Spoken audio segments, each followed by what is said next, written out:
A compression in their operating margin as well. And then some deal news we've got our eye on, as Joe Easton was mentioning earlier. Rightmove rejecting the proposal from REA, Rupert Murdoch's company. Of course, this is a big deal when it comes to that deal.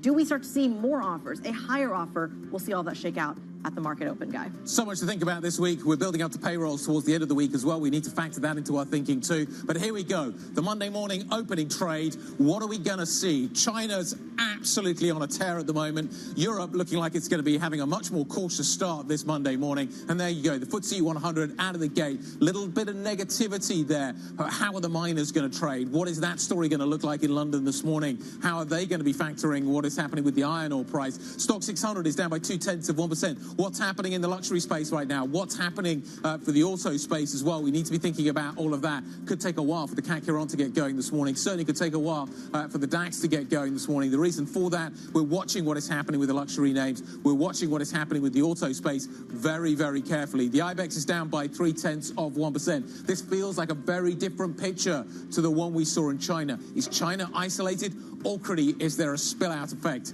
into the wider market here in Europe? Well, right off the bat, there is a little bit of a spill out, although I wouldn't say it's as strong as perhaps we had expected. We are seeing broad red on the screen when you look at a sector basis, but you do see, as expected, that basic resources sector outperform. One of the small boxes on your screen right now that is really showing the outperformance in the likes of Rio, Glencore, Anglo-American, among others, mining stocks as well. But alongside it is some of the commodity stocks. And I thought this was interesting, given we're not seeing a big move in oil this morning yet. Shell, BP are going to be some of your biggest index contributors on the FTSE 100, yet net, you look at the banking stocks, you look at the tech stocks, Guy, they are dragging the entire index down. On the Go ahead. Sorry, the oil stocks were down quite heavily at the back end of last week, which was interesting. So maybe just a little bit of a bounce back this morning coming through from BP, as you say. Feels like a commodity morning rather than a luxury morning, which I think is interesting. We're still waiting for the pricing to shake out. Yeah, I think we'll wait and see maybe before we get a little bit more out of the CAC Iran. Let's see what we've got on the CAC Iran this morning. Let me just bring up the details of what is happening there, just to give you an idea of what big names like LVMH are doing. The CAC is also dominated by Total, which is up very strongly this morning. At the moment, it's interesting, we actually have LVMH softer. So LVMH is down by 0.4% on my screen right now after a big move Friday. So maybe some profit taking coming through there. It absolutely could be, but remember, again, we're talking about a response to why is this stimulus in China even necessary to begin with, especially when so much of it was being targeted towards the infrastructure, towards the commodity sector, which is probably why you're seeing the mining story benefit far more than the luxury spaces as well. Let's go back to the car makers, though, because that's the one we're still waiting for the pricing to shake out. The DAX is not open yet, but we are waiting for those initial moves. Perhaps that's where we see the bigger hit when it comes to the sectors that we're monitoring this morning. I've got Volkswagen down by 1.32%. So in many ways, that feels like a relatively minor move to the downside. I'm not seeing yet a price on some of the other automakers. But yeah, BMW's down by 0.9%. Volkswagen a little bit softer than that. But you're not maybe seeing the big move that maybe we would have anticipated. Yeah. I slightly wonder whether or not actually the China story feeds through into some of the auto names. If you are going to see consumption coming through, because this is so based on the problems that some of these companies are seeing in China, Does that get better from here? Is this the low point? Maybe the market's making that assessment this morning. Some of the chemical stocks, though, are softer in Germany, BASF in particular, after some moves last week, down by 1.1%. You mentioned Volkswagen, we mentioned Stellantis as well. On TradeGate, it was down about 6.5% after that guidance cut. It's halted this morning, and so is Porsche, by the way, as well, also down 2%. So perhaps waiting some more volatility as we start to get more of this pricing really hit some of the wire. Let's get a little bit more perspective here, especially when it comes around the European equities picture. Joining us now this morning, Marcus Popp, co-head of European equities over at DWS, joins us from Frankfurt. Marcus, you picked quite a good day to join us because we're trying to figure out what kind of cross currents we should take from the China story, from the domestic automaker story in Germany, not to mention some of the budgetary story in France as well. Marcus, what is top of mind for you? What drives European equities? Well, good morning. Thanks for having me. Well, I think what we're seeing now is that the positioning and the cyclical end of the market has been rather weak. I think people were almost giving up on their hope for a China recovery, and therefore the moves have been quite violent recently. But I think I would caution that we imminently see an uptick in earnings expectations just because of what we're seeing in China. I think we have to wait for that to happen for some time. Does that necessarily create kind of a buy the dip opportunity for Europe, or is this still a story where Europe underperforms perhaps the consumer resilience you're seeing in the States and the kind of government-backed stimulus that you're seeing in China? Is Europe the underperformer, or is Europe the catch-up trade?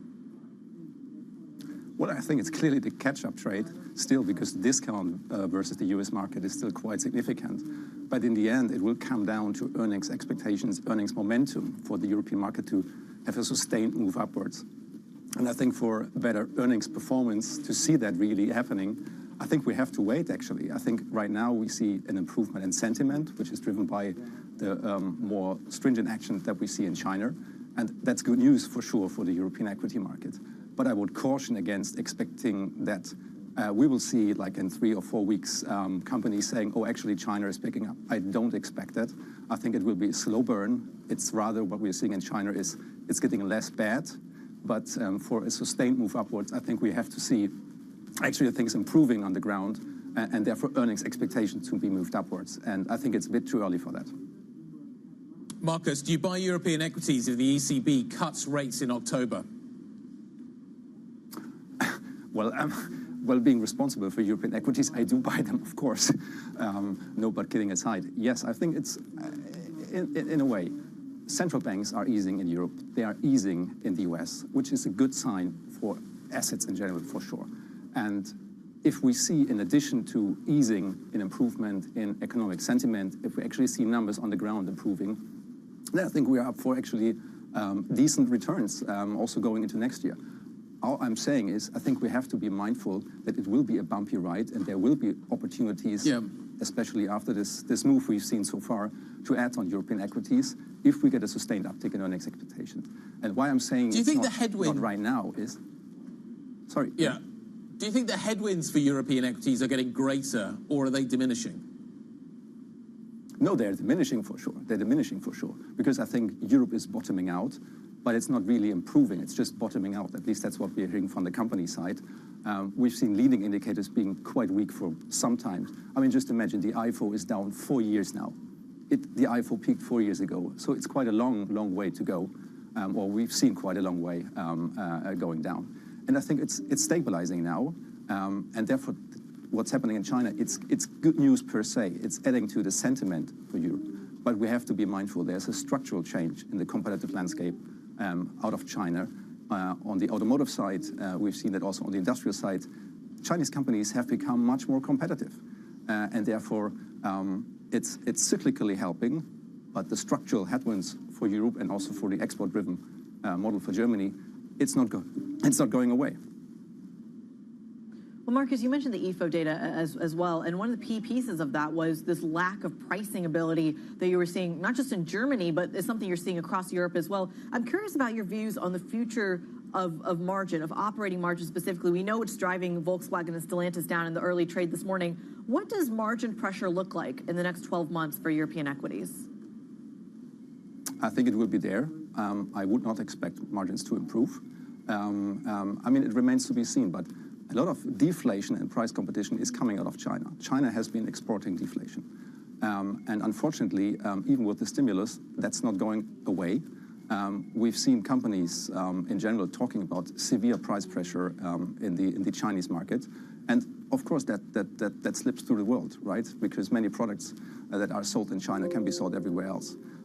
Therefore, I think there will be margin pressure, but we have to keep in mind we're coming from record high margins. So there's some breathing room, I would say, for companies to remain highly profitable, but I would not expect to see another uptick in margins over the next 12 months. Marcus, nice to catch up. Thanks for joining us this morning. Really appreciate it. Marcus Poppe, co-head of European equities at DWS. Stellantis getting absolutely battered right now, down very hard. It's interesting that Volkswagen isn't. Let's take a quick look at the core six, just figure out what is happening across the picture in terms of the major market stories that we often keep an eye on. Novo Nordisk still struggling a little bit, finding it's hard to make headway. LVMH has popped now into positive territory. Ferrari, ASML softer, Schneider softer. A little bit of a defensive tilt maybe to the market. Nestle up a little bit. But there's other single stocks we need to be watching. The car sector absolutely front and centre this morning. Joe Easton's got it covered. As you say, Guy, really the only place to start is the auto space, getting hit very, very hard on these warnings that we've seen out of a number of companies since the close of trading on Friday. So we have Stellantis, Volkswagen, and now Aston Martin as well around an hour ago, adding to the pain in terms of the profit warnings that we've seen from those companies, this sector. Now, I did expect potentially some of this might have been priced in, but the move in Stellantis really catching the eye over in Italy, down 8%. Now, bear in mind, this is a sector that has underperformed a lot already. A lot of them are citing Chinese demand as well, also the strikes over in the US, the kind of things we've already heard of, but really catching the eye in terms of those moves low. And Aston Martin today saying that they're going to reduce the number of Aston Martins being produced by around 1,000 units over the year ahead due to some supply issues. So that is adding to that decline there. Then we'll check in on Rightmove. Now, this was the worst performing stock actually across the stock 600 before we got the Stellantis opening trade, down 4%, rejecting the latest bid from REA. Now, remember, this is the Australian company that's made 4 attempts to buy the firm. The bidding deadline for a firm offer is at 5 p.m. today, but it looks like that's just going to fall away, and this is just not going to happen. Rightmove rejecting REA, and that is pricing that into that stock. In terms of another UK one, quickly, Boohoo. This one was reported in UK press that it's looking to potentially break itself up amid activist and investor pressure. That was according to a Times report at the weekend. So we're seeing a gain in that one, 5% move higher, pretty decent for the clothing retailer, facing competition concerns, of course. And then here's the Chinese impact. So mainly we're looking at the miners and oil. The luxury stocks actually not doing too much today. Potentially all of that was priced in, given those massive jumps in LVMH carrying all those firms. But we are seeing Rio, Anglo, and the oil majors in London, BP and Shell, getting a boost. And then speaking of a boost, we've got a big one in terms of a rating changes. Bank of America recommending buying Ocado. Actually, we've got the different title to the price, but it doesn't matter. We're going to go with it anyway. Trust me, Bank of America has upgraded Ocado to buy, and also Puig over in Spain, which is the maker of all these brands that we love. Jean-Paul Gaultier perfume, Charlotte Tilbury, all of that recently listed in Spain. Jefferies is upgrading that one. So Ocado's a buy, and also Puig over in Spain. Both of those stocks gaining. A couple of morning calls for you this morning. Some green on the screen, nevertheless. Joe Easton from our equities team, we thank you so much. We're going to keep an eye on those, of course, as we continue the trade across Europe. Coming up on the program, we're going to dive a little bit into the geopolitics, why the far right in Austria is unlikely to play any role in the new government, despite winning an historic election victory. We're going to dive into the details next. Stick with us. This is Bloomberg.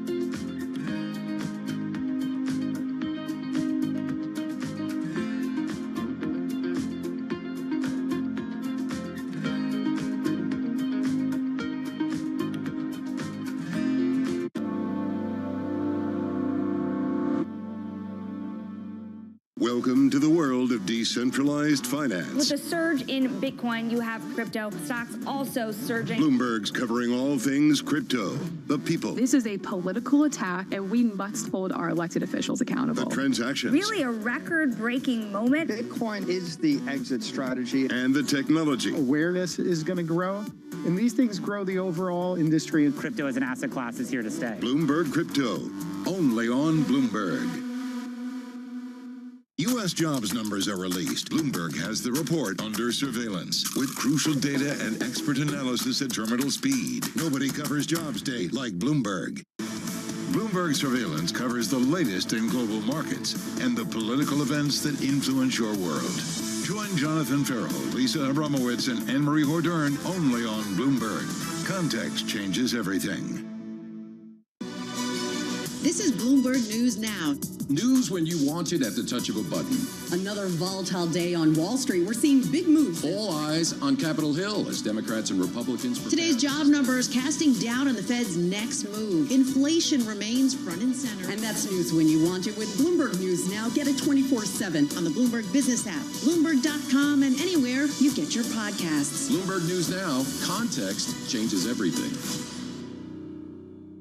Middle East and Africa. Vibrant resources and high-yield investment opportunities abound. Join me on Horizons Middle East and Africa for the stories, newsmakers, and insight from this exciting region.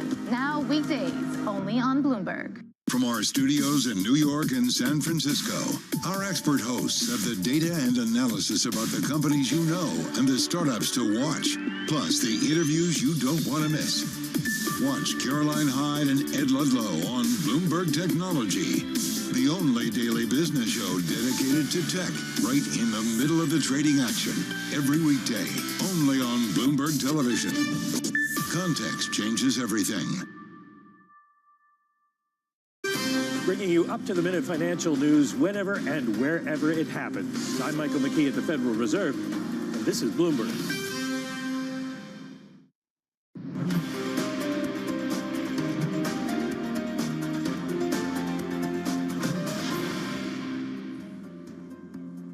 Welcome back to the Opening Trader. At 15 minutes into today's session, you are starting to see a little bit of a turnaround in just the first 15 minutes of trade, pairing some of those early losses when you look at the broader European indexes. However, underperformance in France. You are seeing some pain in the luxury stocks. You're, of course, seeing Stellantis take a big chunk of that as well. We're going to dive into the details of that throughout the rest of the show. But for now, let's go into one of the major stories over the weekend. Austria's far-right Freedom Party won the most votes in a general election and vowed to start coalition talks. But traditional political powers are pledging to block the party from forming a government. Let's get the details of Bloomberg's Jonathan Tyrone joining us out of Vienna. Jonathan, a pleasure to have you on the program. Walk us through this Austrian story. The Freedom Party is being frozen out of coalition talks to form a new government. What's the state of play here? Well, they won 29% of the vote yesterday. That's the highest total they've won in any election. The trouble is that their leader, Herbert Kickl, won the most votes, but he's also by far the most divisive politician in Austria. The president came out after the election and said very clearly, you need to have 50% of the parliament in order to form a government. The moderate conservative People's Party and the Social Democrats have both ruled out any coalition with the Freedom Party with Herbert Kickl as its leader. And so that throws it back into what will be an extended period of negotiation between the historical powers. Austria has been run most of the time in the post-war period by a combination of the People's Party and Social Democrats. In terms of the issues that have driven this election, what does it tell us about what comes next? This populist surge that we're seeing on the right, how sustainable is it? Is it going to go from strength to strength, or is this as good as it gets? Well, inflation and immigration are the two driving factors that were propelling the Freedom Party into first place. The feeling is that the Freedom Party may be content in opposition to continue trying to build on that 29% that they won. Whether they can ever come to a place where they could win a majority, that's still far off. And so, you know, it's going to be a question of political maturity, frankly, whether they can moderate their language to a point where they can actually enter government with another coalition partner, or now the other parties are going to be on the clock to actually solve some of the problems and address some of the issues that have been of concern to Austrians over the last several years. Jonathan, thanks for the update. Greatly appreciate it. Jonathan Tyrone joining us out of Vienna on the election results. Let's turn attention to what is happening in Croatia. The Prime Minister there has weighed in on the US presidential election, calling for order after the 2020 vote, quote, weakened American democracy.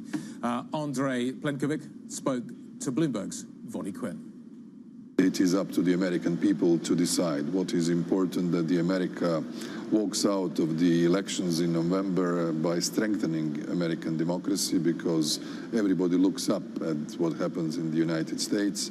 And last time we felt that the United States democracy was weakened rather than strengthened. So we very much expect an orderly and democratic process and smooth transition, whatever the transition will be, upon the decision of the American people. Domestically, for you, you were in your third term. It was a little bit more of a difficult election this time around. In spite of the fact that you brought Croatia into the EU, also the Euro area, so it's now a Euro user, and the Schengen zone, so visa-free travel all around Europe. Were you a little disappointed that all those successes didn't lead to an outright victory, in the sense that you've had to make a coalition with the far-right homeland movement? Well, we always had a coalition both in first, the second and the third mandate, but what we did is that we converged on the main points of our government program, and the government program is predominantly the program of my party that I'm the president of, Croatian Democratic Union. I think that the Croatian citizens gave us confidence for the third time. Maybe it could have been one mandate more or less, but when I look from a, let's say, a larger perspective, the fact that we have regained confidence in such global and regional, meaning European, but also national circumstances, with consequences of COVID, with two devastating earthquakes, with the ramifications of the energy crisis due to the Russian aggression against Ukraine, inflationary pressures, we have, despite that, managed to join the Eurozone, the Schengen area, get rid of visas with the United States, enter the global entry program, European Stability Mechanism, on the verge of joining the OECD, and most of all, increased GDP. In the last 3 years, the average GDP growth in Croatia was 7.6%, only 2 EU member states having a larger, or I would say higher percentage. And also, of course, which is very important for us, since we are at Bloomberg for the first time in our history recently, 2 out of 3 credit agencies put us into the A investment credit rating, which I think is a recognition of the reform process, good absorption of the EU funds investments, and I think that Croatia is on the right path, especially being reflected on the salaries and pensions of our citizens. Well, you are referring to the S&P and Fitch upgrades to A-, the highest in your history, as you've said. Are you planning to use those upgrades in the primary markets, or are your needs already met?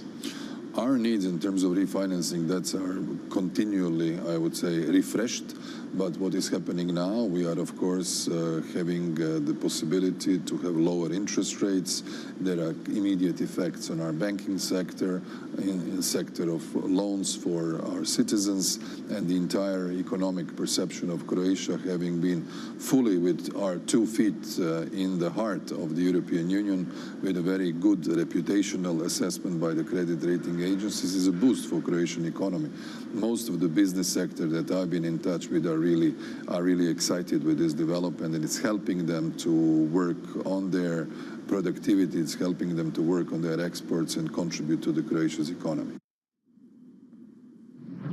Croatian Prime Minister speaking to Bloomberg's Vonnie Quinn. Let's turn our attention back to what is happening in the markets right now. One area of attention certainly is what is happening in the auto space. European car makers under significant pressure. It's taken a while for Volkswagen to get into gear. Looks like that gear is reverse. Issuing a profit warning, a second profit warning in 3 months Friday. We've now seen a similar story coming out from Stellantis this morning as well. It is down by nearly 10%, that stock. Let's get the details. Let's figure out what is happening here. Let's go to Berlin. Ollie Crook standing by for us there. Ollie, is there a line that I can draw between what we're hearing from Stellantis and Volkswagen? Yeah, and you can draw that line even further across the auto industry to Mercedes, to BMW, and you can't even fit it onto the graphic. Aston Martin also coming out with a profit warning today. And basically, while you have sort of idiosyncratic issues at Volkswagen, they have some additional costs to do with closing a factory in Belgium. Stellantis is having some issues over in the United States with their Jeep and Dodge sales, so they're sort of spending a lot of money to try to fix that. Of course, BMW has got that recall that is sort of across the board. But across all of these automakers, there's one thing that unites them, Guy, and that is the weak outlook for demand globally, but specifically within China. And if you look at how that's sort of affecting the stocks this morning, I mean, it's fairly remarkable to see the shares sell off quite this much.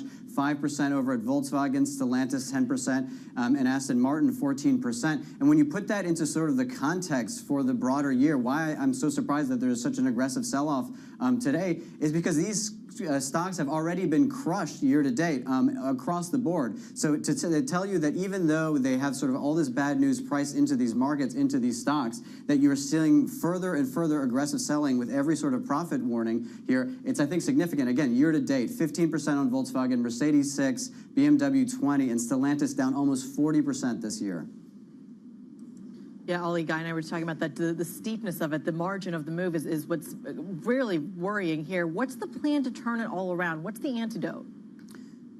So listen, with this sort of sluggish outlook on sales, the thing that you need to look forward to if you're not going to have pricing power or sales power is going to be cutting costs and looking at margins. And so cost cutting is going to be completely in focus, as we know as it is for Volkswagen. Right here, what we've got is a chart of the net income per employee over at Volkswagen. And you can see that it is far beneath the other competitors, whether it's GM, Ford, or Toyota, basically at least $20,000 per employee less across the board. So this is going to be one of the big focuses for Volkswagen, and this is why they are beginning to talk about job cuts and closing factories. This has been a big struggle for Volkswagen because in order for them to pull that lever, unlike, say, Tesla that has non-union labor, it is very difficult for them to enter into those negotiations. The good news for Volkswagen is that they have not really, they're sort of early on this journey of cost cuts. Stellantis, on the other hand, has been cutting costs to the bone for a very, very long time, so they may have a little bit less room to do that. But if you look at just the number of employees that Volkswagen have, it's an absolutely massive company, almost 700,000 employees. 300,000 of those are in Germany. And when you look at sort of labor costs of Germany versus other parts, the sort of average auto worker in Germany makes about 62 euros an hour. In Hungary, that's about 16 euros an hour. So that gives you sort of a picture here. So we're definitely going to see some of these cuts coming. The question is, how are they going to be able to negotiate with these unions? And we're still in the very early stages of that. Bloomberg's Oliver Crook giving us a lay of the land of the Volkswagen and the Stellantis story. We thank you so much. Guy, this is fascinating that he ended on that labor story because it's one that we're seeing over in the States as well. We're seeing in other parts of the world. I believe we have port strikes along the eastern seaboard as well. How does that show up in already increasingly vocal labor movement in the States? Are we going to start to see, though, European labor unions having to shift from looking for bigger pay rises to looking for more job security? Yeah. And I think that's going to be an interesting turn to see whether or not that has a meaningful impact. In the States, yeah, we're watching what is happening at the ports, we're watching what is happening at Boeing, two big areas of the U.S. economy that we could be in for a prolonged period, potentially, and a substantial impact. So we're going to see that news. We're going to watch that very, very carefully. What are we going to be talking about next? Paul Mashatile, the South African Deputy President, is going to be joining us. He's in the country to talk to investors. He's going to join us here in London. That conversation next. This is Bloomberg.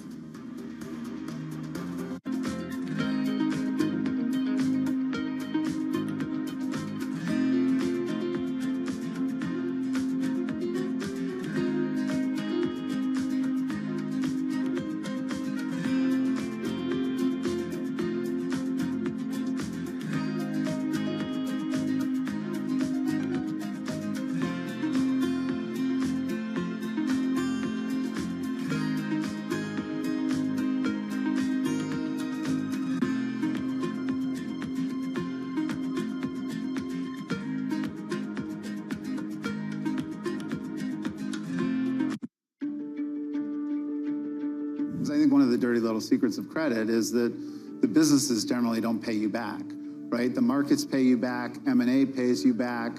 So what is the most important thing is to always make sure that the borrower is worth more than the loan. And as long as the borrower is worth more than the loan, then it might be a rocky ride, but you're going to get your money back.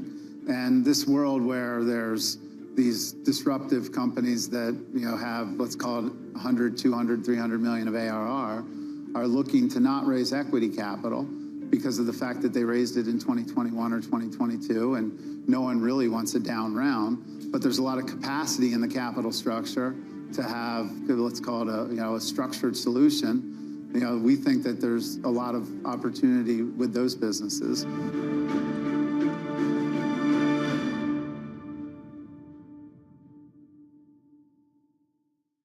This is Bloomberg Daybreak Europe. I'm Tom McKenzie in London. These are the stories that set your agenda.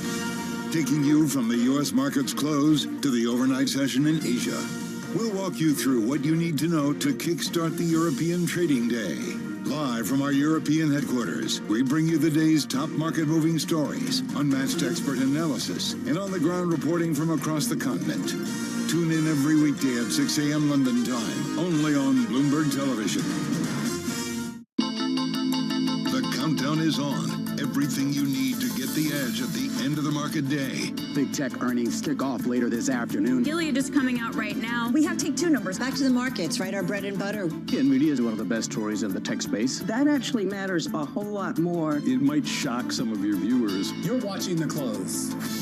Get ahead of tomorrow's trading with The Close. Weekdays on Bloomberg. Context changes everything. Good morning. This is Bloomberg Surveillance. Welcome back to the opening trade. This is Bloomberg Technology. This is the Asia trade. You're watching The Close. Welcome to Balance of Power. This is Bloomberg.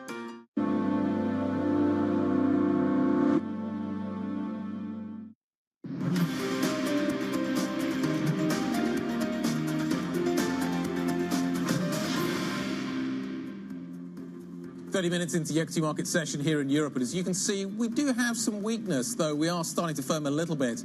There's some key areas of attention this morning. The auto sector firmly under pressure. The reason for that, warnings from Stellantis, from Volkswagen, and also from Aston Martin that we need to be pricing in. The mining stocks, though, doing a little bit better. That's the China read across. That's what we're seeing in the markets this morning. Let's talk about another market.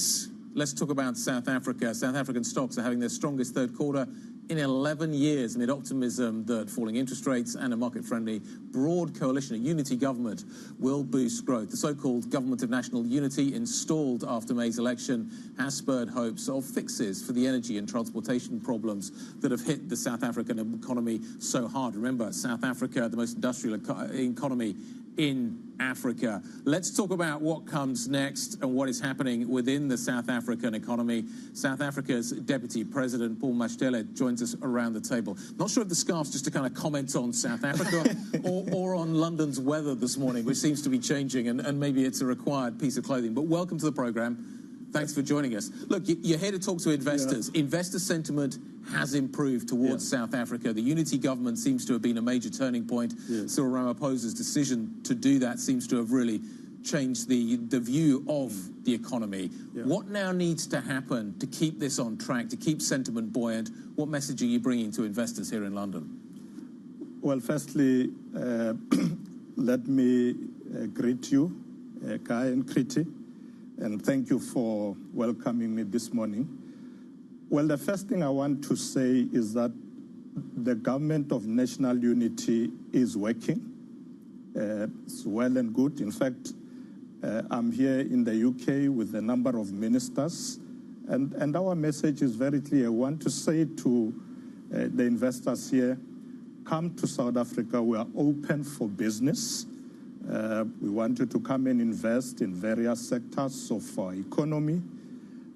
We decided as the GNU, as we call it, that we shouldn't spend time quarreling about this or that. Let's focus. And the important thing for us is growing the economy and inclusive growth, create jobs, and deal with the things that affect people the most, like cost of living. Yep. Those are the things that we are focusing on, and we believe we are on the right course. The economy has gone from growing at kind of 0.2, i.e. flat, to 2%, which is certainly a big improvement. Yeah. We've got a budget coming up. What kind of numbers do you think are achievable? Do you have the fiscal space in that budget to be able to solidify this growth and to further enhance it, to deal with some of the issues that you've just been referencing. What can we see in that budget? What should we expect in that budget? What should investors be looking for in that budget? Well, the budget is very tight. As you know, immediately after COVID, we took a dive. But the good news is that we are now on a positive upturn. We think that by next year, we could be growing at about 1.5% of GDP. That's good news. But we don't think we'll have all the money we need to do all the things we need. So we are prioritizing.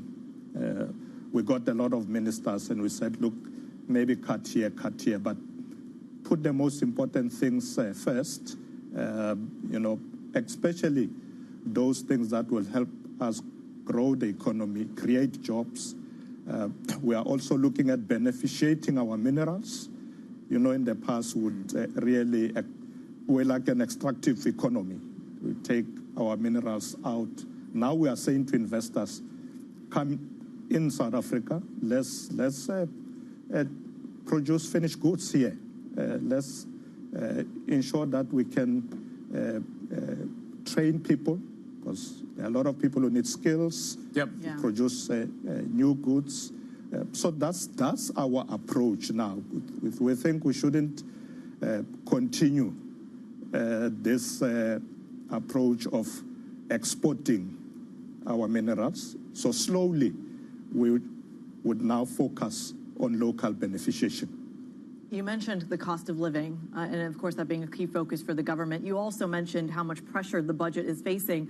Which basic resources, basic services that the government provides could be hit the hardest in your view? Well, we have been trying to provide housing to poor people. We think that's one area where we're going to have a lot of challenge. We are continuing, but probably not at the rate in which we would have wanted. But there are other methods that we use. Instead of building houses for poor people, we give them land that is service and assist them to build their own houses. Yeah. At least we still are able to provide grants to the elderly, children who don't have parents or fathers. Right. So those grants are protected as we speak, just to cushion the poor. But we are shifting more resources to economic activity. We want to grow the economy, particularly through infrastructure investments, build new roads, dams, new railway lines, because we want to ensure that those areas where we need to export goods through the coast, we have the rail lines working. So those are the things that we are focusing on. We are investing now a lot in infrastructure. Well, it feels like that infrastructure investment, at least for the last couple of months, have shown up in the electricity story. We have had no power cuts in the last couple of months in South Africa, which of course is a crucial piece, perhaps at the expense of water shortages, though. And I'm curious how you and your government are looking to address the issues around water infrastructure. In fact, a few months ago, the president said to me, look, we seem to be winning with this load shedding problem, but let's focus on water now. So as we speak, there is a task team, which the president has asked me to convene and chair, which is looking at water. I've been traveling around the country now looking at that matter to ensure we don't get to a crisis. We are happy that with load shedding, we're now almost 200 days with lights on, and we think that we will not go back. We will keep the lights on because we're fixing the power stations. We are actually inviting the private sector to come and invest in energy, in renewables. And once they do so, I don't think we'll have a challenge of going back to the dark days where we have to have load shedding. So pretty confident, But we're now dealing with the issue of water. We do get a lot of our water from Lesotho, which is one of our neighboring countries. Yeah. But we also have our own dams. Most of them are full. Challenge is reticulation in some communities. I visited Limpopo just 2 weeks ago, where people were complaining the dam is full, but we're not getting water. So we're sorting out that challenge of reticulation. Is there the money to do that? Do you have the necessary resources, the necessary finances to resolve the water crisis? In fact, in some of the provinces, yes. Right. In Limpopo, when I asked them, but why don't you reticulate? They said, look, we can't fix this problem in 2 years. I said, no, we don't have 2 years. Yep. I wanted to sort it now. They said, if you give us more money. So I said to them, we will. Okay, but and the money's there, yeah? Yeah, we've got some money. China looks like it's wanting to kick its economy into a higher gear. Yeah. That's what we're talking about this morning on this program. It's impacting Europe. What impact does it have on South Africa? You've indicated that you are in the, as we all know, in the resource materials sector. Yeah. China's a big user of all of those things. What impact do you think you will see, could you see on the global markets as a result of a stronger Chinese economy? Well, China has taken a lot of interest in South Africa. In fact, as you may be aware, the president was in China recently with a lot of our ministers to talk about trade, etc. Chinese companies are also investing a lot in South Africa. You are quite right. We export a lot of our raw materials to China, and we have said to them, we're going to slow that down because we want beneficiation. Of course, you can't do it overnight, but long term, we are saying to them, come and do the finished products here in South Africa. So that's a discussion we are having with them, and they are agreeable. Let's talk about the other news over the weekend. Of course, China was one piece of it. The other is what's going on in the Middle East. What is South Africa's view on Israel's bombing campaign against Hezbollah in Lebanon? Well, as you know, we went to the ICJ as South Africa, and we continue to call for ceasefire because we think it's important that the Palestinians must be given an opportunity to have their own independent state, living side by side with Israel. So we're going to continue on that trajectory of ensuring that there is peace. We can't accept the killing of innocent people, women and children. And so we're working with other countries. We think it's an important moral stand that we should all take to call for peace and call for ceasefire and make sure that things can be resolved through negotiations rather than war and violence and so on. So our standpoint is very clear on the issue of Palestine. We want a free Palestine, and that can be achieved. Will you be adding the Hezbollah development to the case in the ICJ? Well, we have not finalized our new approach there, but we are likely to say, let there be peace everywhere. We don't want now an extension of war into other areas. So even if we don't add these areas, but I think our message is clear. Stop the war. Let's negotiate. Let there be peace. Let people live side by side and build their lives. Certainly something we're going to be keeping on. A pleasure to have you here in studio. South Africa's Deputy President, Paul Mashatile, we thank you so much. Coming up, we're going to continue that conversation on the rising tensions in the Middle East after the killing of Hezbollah leader Hassan Nasrallah. More on that next. This is Bloomberg.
what legacy I would love to leave is to make sure that in my village I have infrastructure. So long when I'm gone, things are still working. Then I have done my job. And if some people get inspired through my work and then try to engage themselves for their community and create something that is inspiring for everyone, I will be happy. What's the best piece of advice you would give to someone young who wants to make a difference actually in this world?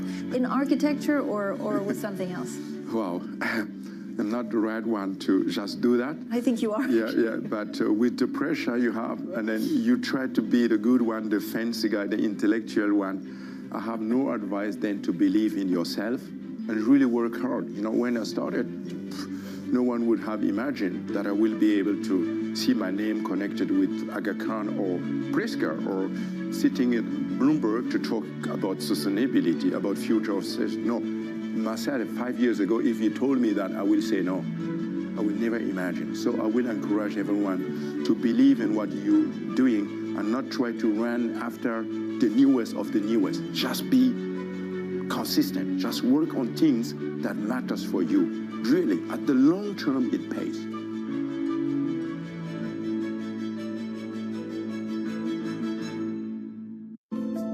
Bloomberg covers the world with unmatched reach and resources. From more than 120 countries, the moment news breaks, 24 hours a day. Bloomberg, context changes everything. Get your fixed income fix. Watch Bloomberg Real Yield every Friday right here on Bloomberg. Context changes everything.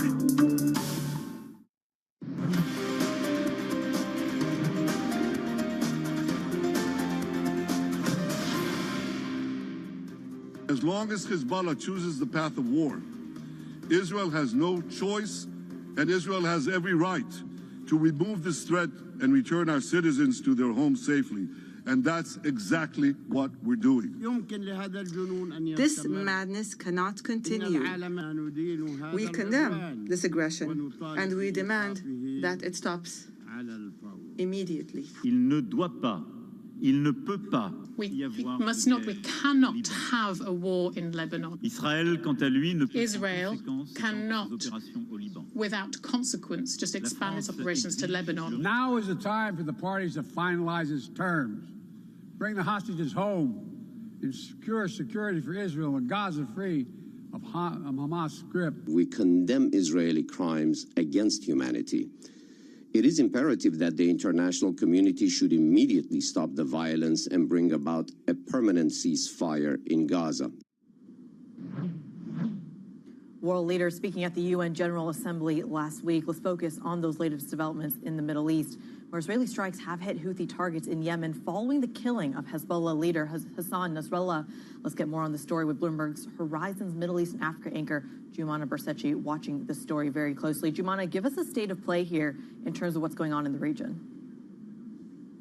Yeah, Kriti. Well, I think the first thing worth noting is that the operation to take out Hassan Nasrallah by Israel was called Operation New Order. And I think that in itself underscores just how much of an influence Hassan Nasrallah has had, not only over Lebanon, but over the region over the last 4 decades. Now, he's sat at the helm of Hezbollah since 1992. And over the course of him leading that group, he has turned it from a militia, mostly domiciled in southern Lebanon, into an extremely powerful military, political, and even social force that wields a lot of influence in internal Lebanese politics. He is a very polarizing figure, and his detractors in Lebanon blame him for having created this state within a state and for putting Lebanon within this Iran orbit. And so the question from here onwards is, what happens to Hezbollah? Because they've lost their leader now. They've lost several layers of command. They've lost many of their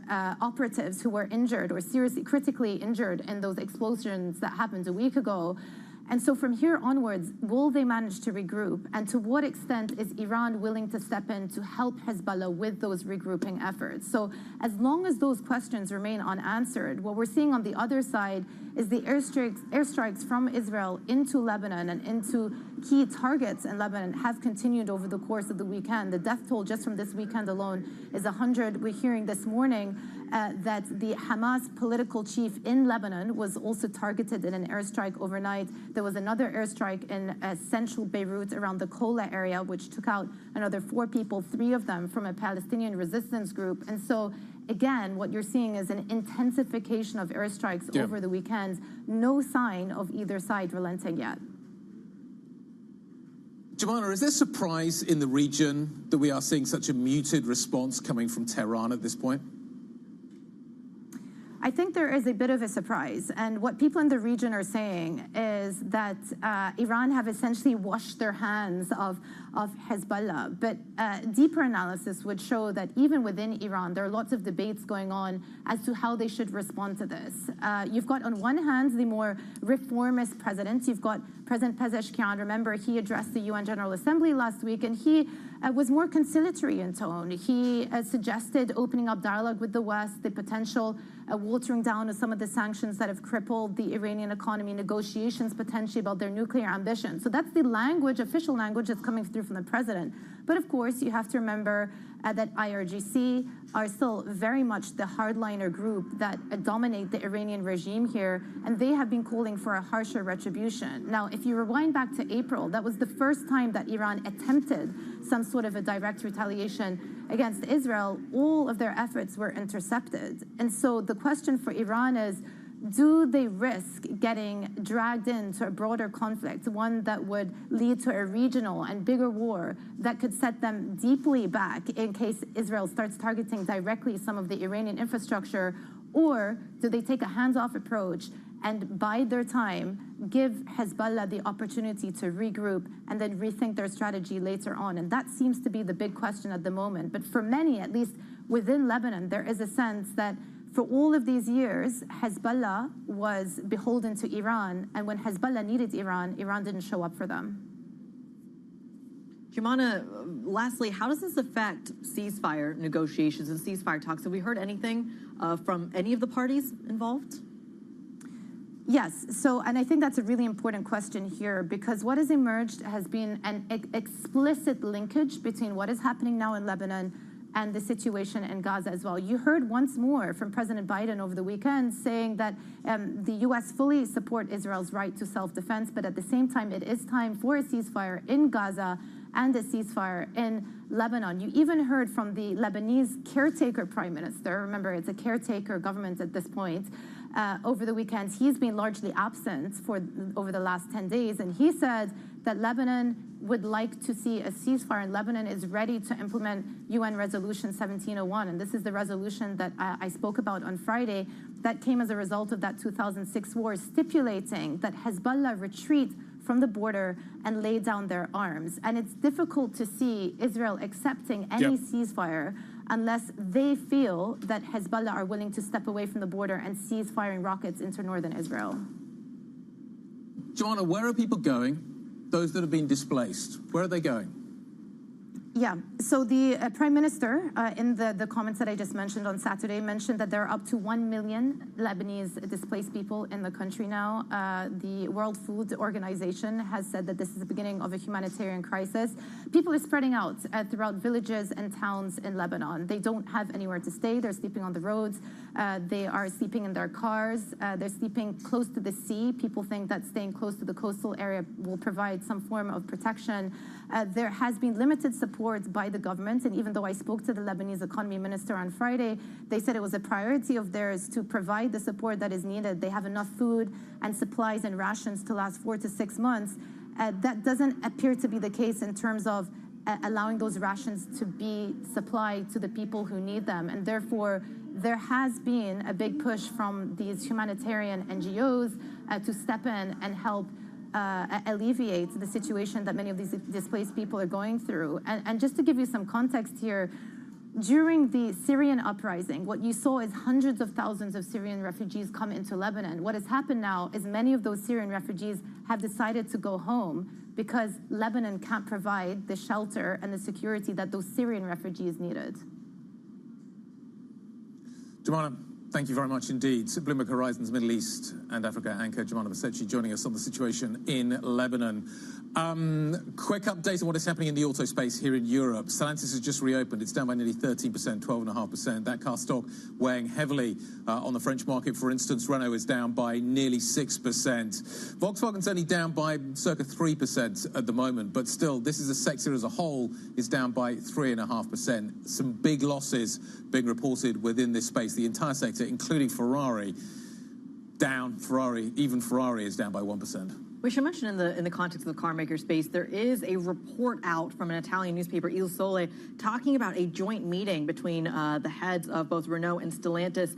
Rumors of a merger, big emphasis on rumors here. I wonder how much of that is being played into at least the sentiment surrounding some of the stock. There is some talk as well about the fact that there needs to be cooperation in terms of the EV story and how much platform sharing, etc., there needs to be done in order to make this a viable next step, because they're all struggling to do it individually. They absolutely are, and that's going to be something we monitor throughout the week, as well as we hear from not just the automakers, but of course from several other companies. Not to mention what we get out of some of the central bank speak as well. We're going to get a taste of that today with Chair Powell and both Christine Lagarde, Madame Lagarde, speaking both today at two different conferences. But it feels like it really is a countdown to payrolls on Friday. That seems to be the highlight, despite several pieces of data that you are seeing. Euro area PMIs coming up. We're going to have Euro area unemployment. China Golden Week starts tomorrow, so those markets will be closed. We're going to dive into the China story in just a moment as well. We haven't really talked about the U.S. VP debate, though, and this is going to be one that I find interesting. Why? What are you watching for? I'm watching for just how much of a policy story we're going to get, not out of Tim Walz necessarily, but more out of J.D. Vance. And the reason I say this is because one of the concerns on the U.S. political sphere is how much of the J.D. Vance kind of more right-leaning MAGA agenda affects what Donald Trump says or might do were he to win a second term. And I think that kind of bleed through is pretty interesting from a policy agenda. It's not really something you can talk about with Tim Walz, but with J.D. Vance, I think it's an interesting one. We'll watch for that a little bit later on. We'll have some great coverage coming up of that VP debate in the United States, setting the tone maybe for the politics story for the rest of the week. What is certainly setting the tone for the week here in Europe is what is happening with Chinese stocks entering a bull market. We've got another day in which we are seeing some of these beaten up stocks really pushing forward. Tom McKenzie joining us around the table to wrap up the conversation. Tom, we now go on holiday. Mm-hmm. Is this the end of it? Was this a kind of run into the holidays and then we get a different picture after the holidays? What is the read in terms of people's estimates as to kind of how much momentum there is within this stock story? Yeah, look, I mean, the superlatives have come thick and fast. There's still a lot of cash on the sidelines, so there's still investors that can get exposure to the domestic markets and the Hong Kong listed markets as well, the A shares and the H shares. How further it goes, I mean, there's a lot of analysts out there saying that this still does have legs, including many of our team at MLive. There's a question between the short-term impacts on the equity markets that may have further to run, given how much caution there has been in the markets and the value that still is there for many investors, versus what it means for the economics of China longer term and the need to embed some of this and get those structural changes and the shift to the consumer, and those are bigger policy items that need to come through. But it seems like at this stage that a lot of people are not expected this to run as far as it's run. And one section of the markets that's under pressure is the banking space in China because they're doing the heavy lift. We're certainly going to keep an eye on that, see how this all shakes out. Right now, Europeans not really putting up with the same risk sentiment, the risk rally you saw over in Asia as well. Tom McKenzie, we thank you so much. That does it for the opening trade. The Pulse is up next. Stick with us. This is Bloomberg.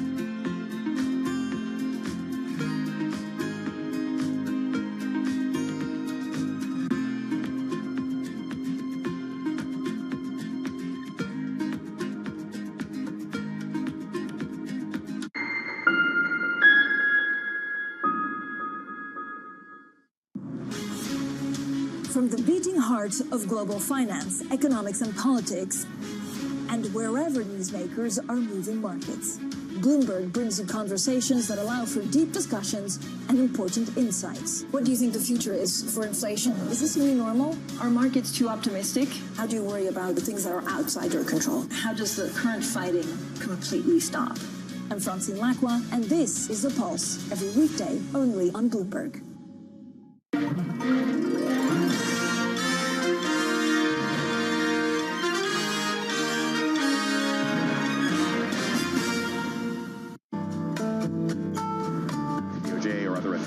Could face bigger challenges next. It was going to keep rain World Cup. This is a 3 as the economic picture. Covering the intersections of Hollywood, Silicon Valley, and beyond. Welcome to the world of decentralized finance. With the surge in Bitcoin, you have crypto stocks also surging. Bloomberg's covering all things crypto, the people, This is a political attack, and we must hold our elected officials accountable. the transactions, Really a record-breaking moment. Bitcoin is the exit strategy. and the technology. Awareness is going to grow, and these things grow the overall industry. Crypto as an asset class is here to stay. Bloomberg Crypto, only on Bloomberg. Middle East and Africa, vibrant resources and high-yield investment opportunities abound. Join me on Horizons Middle East and Africa for the stories, newsmakers, and insight from this exciting region. Now weekdays, only on Bloomberg. This is Bloomberg News Now. News when you want it at the touch of a button. Another volatile day on Wall Street. We're seeing big moves. All eyes on Capitol Hill as Democrats and Republicans prepare. Today's job numbers casting doubt on the Fed's next move. Inflation remains front and center. And that's news when you want it with Bloomberg News Now. Get it 24/7 on the Bloomberg Business app, Bloomberg.com, and anywhere you get your podcasts. Bloomberg News Now. Context changes everything.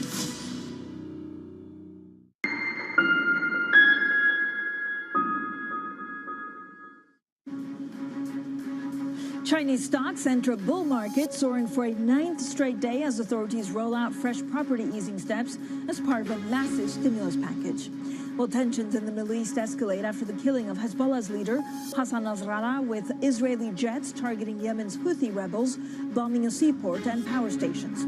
Plus, Europe's car struggles continue. VW issues a second profit warning in 3 months, while Stellantis cuts its forecasts. So good morning, everyone. Happy Monday. There's a lot going on in the markets. We'll have a deep dive also into some of the car stocks and some of the car makers. But first of all, let's take a look at the European markets map. And actually, if you look at these stocks, they're pretty much started on a muted note, certainly compared to what we're seeing in China. So the CAC 40 down almost 1%. FTSE MIB seeing similar losses, with the DAX and the FTSE here in the UK down 0.3%. Now, cross-asset, there's quite a lot of interesting bits, especially when it comes to China. Now, there was a contrast in the mood in China. The CSI, for example, index jumped as much as 9.1%. That was the most since 2008. It's giving a little bit of a boost to iron ore, for example, because there's an expectation that demand of iron ore, certainly coming from China, will get a boost. Brent crude 72.51, and then the 10-year in the S&P futures practically unchanged. Now, we're also getting some consumer prices. This is Germany's Saxony. For the month of September, consumer prices rising 2.4% year on year. When you look at some of the other regions, Brandenburg, that September CPI rising 1.4%. So for the conversations that matter and the insights you need, let's get started.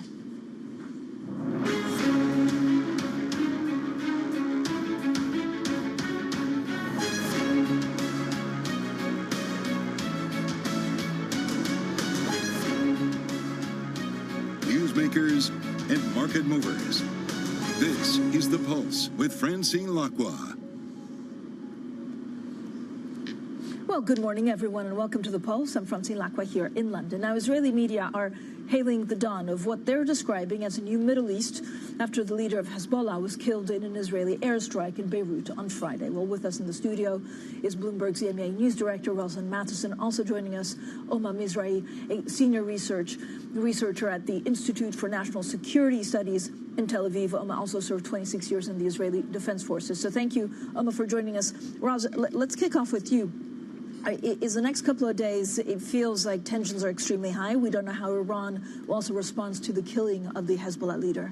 Well, yes, we're quite an interesting time, as you know, obviously with the weekend developments, the confirmation that Nasrallah was taken out in this Israeli airstrike.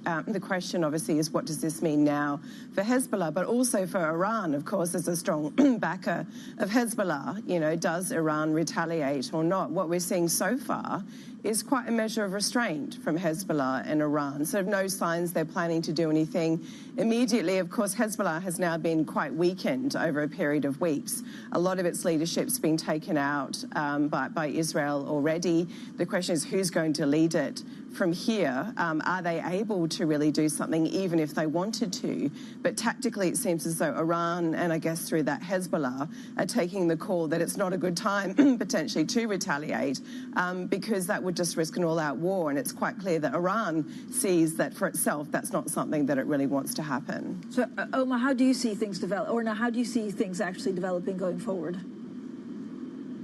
Well, I think that the Iranians will have to retaliate. This is what they are promising us for 2 months after the elimination of Haniya in Tehran, and now after the elimination of Nasrallah. And you know, it's not just Nasrallah; it's also their representative in Lebanon of the Quds Force. It's also a lot of all the chain of command of the Hezbollah. So I think, and it's also what we are doing in Yemen. So I think they'll have to retaliate. The question is when and how, and I suppose it's going to be heavier than what it was before. It's true that they are in dilemma because they know that the last time that they tried to retaliate on the 13th of April, we could do, and we stopped it. We prevented it with the help of the Americans and the other parts of the coalition. So they have a big dilemma what to do next. Now, you know that the new president, doesn't like this military offensive actions of Iran because it tries to present a very new image of Iran, trying to have some engagement with the West. So it's a real dilemma for them. Now in Lebanon, we have, I think it's what was happening, what Israel is doing is a real game changer. Yeah, and Roz, I was going to ask you, I mean, it's pretty stark contrast what's happening in Lebanon to almost what, you know, it was like a couple of months ago. I mean, some of these Israeli airstrikes have devastated the south. Hundreds of people are dead. Thousands are fleeing for sanctuary. What happens to Lebanon, Roz? Well, that's the big question for Lebanon itself. Of course, Hezbollah and Lebanon, you know, they're not necessarily the same thing. It's easy to conflate them because Hezbollah obviously has a political presence in Lebanon. Some have argued that Hezbollah built a state within a state, and you can see that in the fact that Israel feels it has to bomb a large part of southern Lebanon to send a message to Hezbollah. But Lebanon as a country has been in a terrible state for many years now, arguably some would say even a failed state. Economically, we've had a series of wars, disasters. You don't really have a functioning government in Lebanon. What we hear is like even more people who've stayed for years through Lebanon are now thinking about leaving. So does Lebanon itself become even more unstable? Some in Lebanon probably want Hezbollah gone. Some are probably supporting Hezbollah and maybe signing up to Hezbollah in the aftermath of this. But does it leave, you know, on Israel's doorstep, a bit like Gaza, a real problem going forward in terms of a country that's just not functioning? And Orna, we understand from the Associated Press that actually Israel this morning, early Monday, conducted its first airstrike on central Beirut in the nearly year-long conflict. How far will Israel and its prime minister go? You see, the Israeli attacks are very accurate and very precise, and are going after these people that we think that are part of the Hezbollah terror organization that we have to eliminate because they are threatening us. You have to understand, it's 1 year from the 8th of October that Hezbollah initiated these daily attacks on Israel. So Israel decided to do something about it. We are fed up with what this organization is doing for the northern part of Israel. And so Israel initiated a serial sequence of operation, and it's going to continue until the organization will say that they want to go to a ceasefire and will stop. This is one scenario. And the second one, until we eliminate do you think the Prime Minister, all the targets that we have to. But Prime Minister Netanyahu will agree to a ceasefire? It depends on what are the conditions of this arrangement or ceasefire that is going to come. Now, you have to understand, Hezbollah now is a very confused, embarrassed, weak organization, but still they continue to attack Israel every day. Just this morning, you are talking about what Israel was doing in Lebanon, but you forgot to mention what Hezbollah was attacking on the northern part of Israel. These attacks continue every day. There are 60,000 people, Israeli evacuated people from the north that cannot come back to their homes. So we have to do something about that, and this is what we have decided to do. Now, as you know, there are thoughts about maybe going to even to a land maneuver. I don't know if it will happen, but what we want is security. We don't want to conquer Lebanon. Yeah. We need security. So, yeah. Let me also bring in Roz, who heads our EMEA coverage here. Roz, again, who's mediating? Who's going to try and mediate, actually, from the international community? We just had the UN Security Council or the UN General Assembly. Is the U.S. getting involved, or are they distracted because of the election? Well, that's the key question. Of course, we've seen for many months the efforts to get a ceasefire in Gaza, and they've been entirely unsuccessful. And now we've got the US, France, Germany, and Arab nations pushing for a pathway to a short-term ceasefire in Lebanon. But as we're just hearing, the question is, what is that ceasefire designed to achieve? And it's very nebulous. Is it a pathway to anything? And with the US cycle where it's at, I mean, we're now weeks away from a US election. Does Kamala Harris want to get heavily involved in this? Does Donald Trump? And certainly Joe Biden, his political capital is arguably, weakening by the minute. And we've seen throughout that, Benjamin Netanyahu will do what he feels he needs to do. For whatever reason, he decides to do that. And we've seen him rebuff the US and others when they've tried to say, can we please lower the temperature here, because we're concerned about the broader sphere also for a regional conflict. So, the pathway to a ceasefire here has to also be limited. Yeah, are there other actors in the Middle East, such as Saudi Arabia and Qatar, that could that are trying to play an active role? Well, certainly they seem to be, but again, the main lines for countries like Qatar are arguably for Hamas in Gaza. We know that they are urging, alongside the US, for this ceasefire, but what pressure they can bring really at this point has to be on Iran more than anything. And those backdoor conduits to Iran are primarily from the US. I mean, interesting again, you've seen Iran be fairly restrained in their rhetoric so far. I mean, as we're hearing, they probably may have to retaliate at some point, but they're also aware that if they do something very aggressive, they're going to bring the US potentially into this conflict. And suddenly that's the last thing that Iran needs. In a way, they need their economy also stabilizing. They possibly need this nuclear deal somewhere back on the table at some point. So it's a tactics game by everyone here, and maybe the back channels from the US to Iran are the things we really need to be watching here. Roz, as always, thank you so much. Rosa Metzen from Bloomberg, Orna Mizrahi from the Institute for International Security Studies in Tel Aviv. Thank you for joining us. Coming up, China approaches bull market territory, but has the world's second biggest economy actually turned a corner? We take a closer look next, and this is Bloomberg.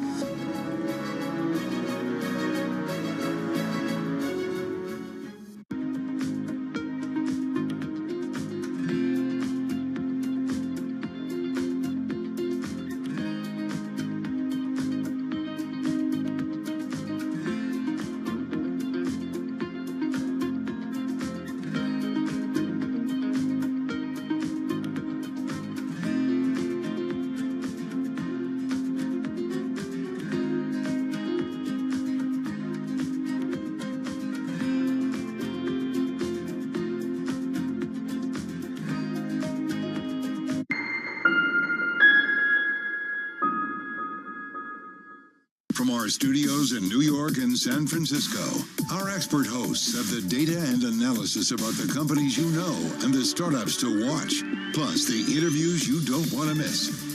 Watch Caroline Hyde and Ed Ludlow on Bloomberg Technology, the only daily business show dedicated to tech, right in the middle of the trading action, every weekday, only on Bloomberg Television. Context changes everything.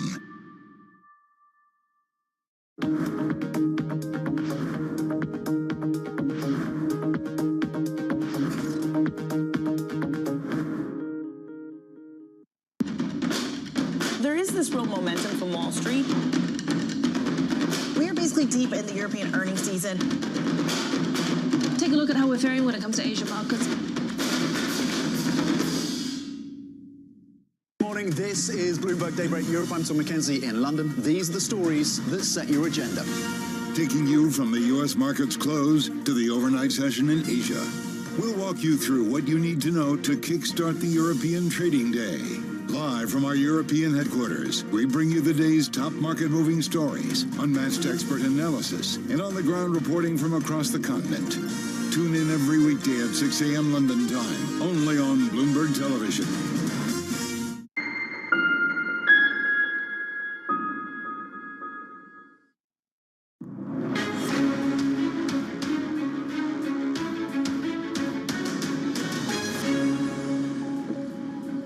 Well, Chinese stocks have entered a bull market, extending one of their most remarkable turnarounds in history after soaring for a 9th straight day on government stimulus measures. Now let's get more from Peter Oppenheimer, Chief Global Equity Strategist at Goldman Sachs. Peter, as always, thank you so much for joining us. Thank you. It feels like, all hell was breaking loose on China last week, and then suddenly they finally put the bazooka. Quite a and turnaround. Stocks are soaring. Yeah, who would have guessed that the Chinese stock market would be up more than the US so far this year? But that's certainly a reflection of what was a very welcome and unexpectedly large, I think, intervention in terms of policy and from very low valuation. So sentiment was really very poor.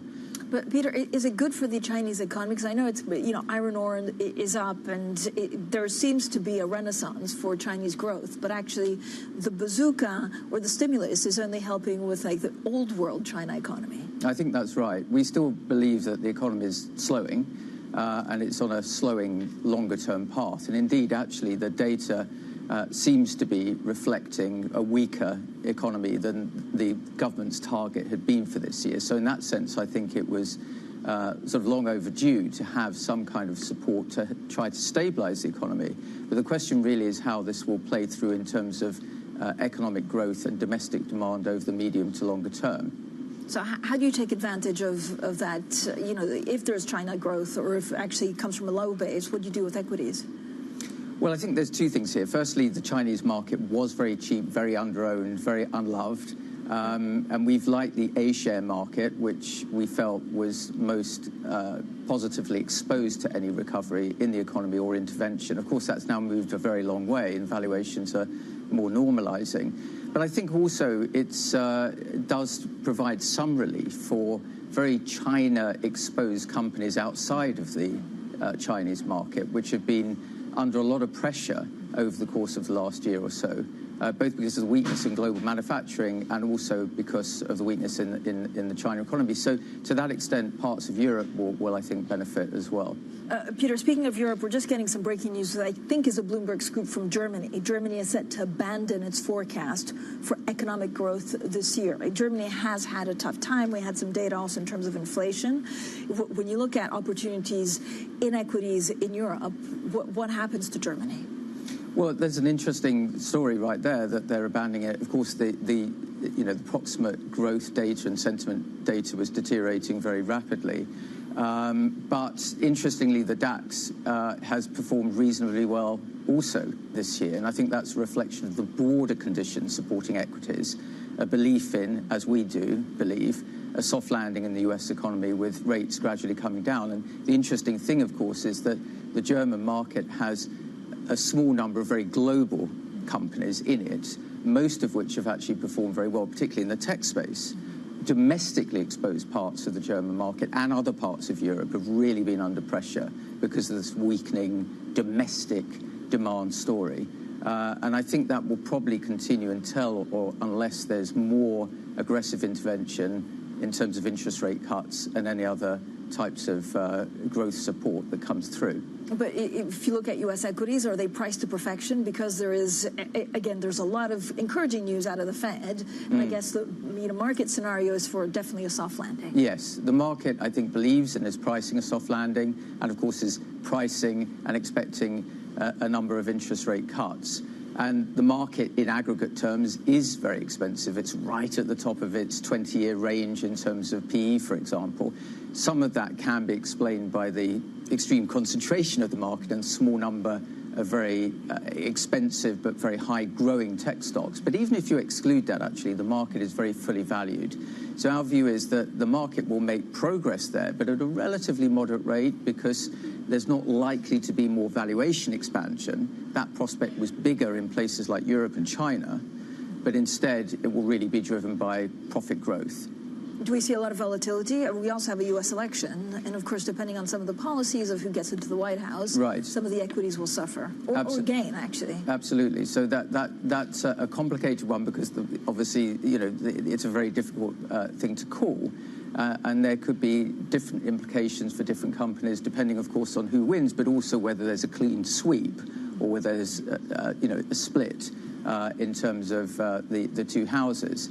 There typically is some volatility moving into U.S. elections and then strength that follows. This is all happening and playing out in the context of an interest rate declining cycle, which tends to be quite benign for equities, so long as there isn't a recession. That's our view. But I think that in the U.S. market, our expectation is that we do get a broadening out of returns across the market, particularly with the mid-cap areas set to benefit. They're more levered than super large caps, so they have more to gain from falling interest rates. But there's a lot of growth there, and they're a lot cheaper. Okay, I have to ask you what the Fed does in the next couple of months. So stay right there. Peter Oppenheimer, Chief Global Equity Strategist at Goldman Sachs, stays with us. We look at U.S. jobs data and what this means for the Fed next. This is Bloomberg.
It's a multi-trillion-dollar industry. We'll show you what's happening in ETFs like no one else. Bloomberg ETF IQ, Monday on Bloomberg.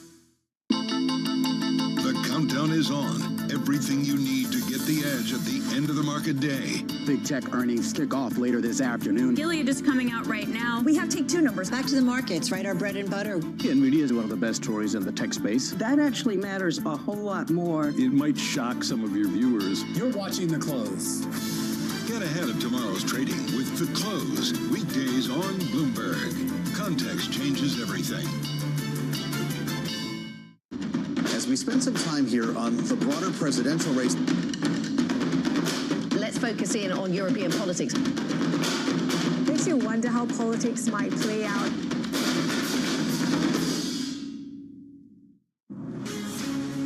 From the beating heart of global finance, economics, and politics, and wherever newsmakers are moving markets. Bloomberg brings you conversations that allow for deep discussions and important insights. What do you think the future is for inflation? Is this a new normal? Are markets too optimistic? How do you worry about the things that are outside your control? How does the current fighting completely stop? I'm Francine Lacroix, and this is The Pulse, every weekday only on Bloomberg. Bloomberg Surveillance covers the latest in global markets and the political events that influence your world.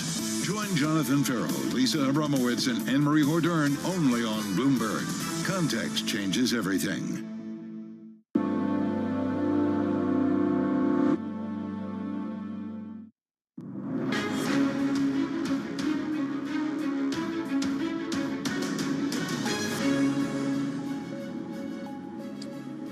Good morning, everyone. Let's get back to Peter Oppenheimer, Chief Global Equity Strategist at Goldman Sachs. Peter, I tease the viewers and we'd get your view on Fed. How many cuts are you expecting from now until the end of the year?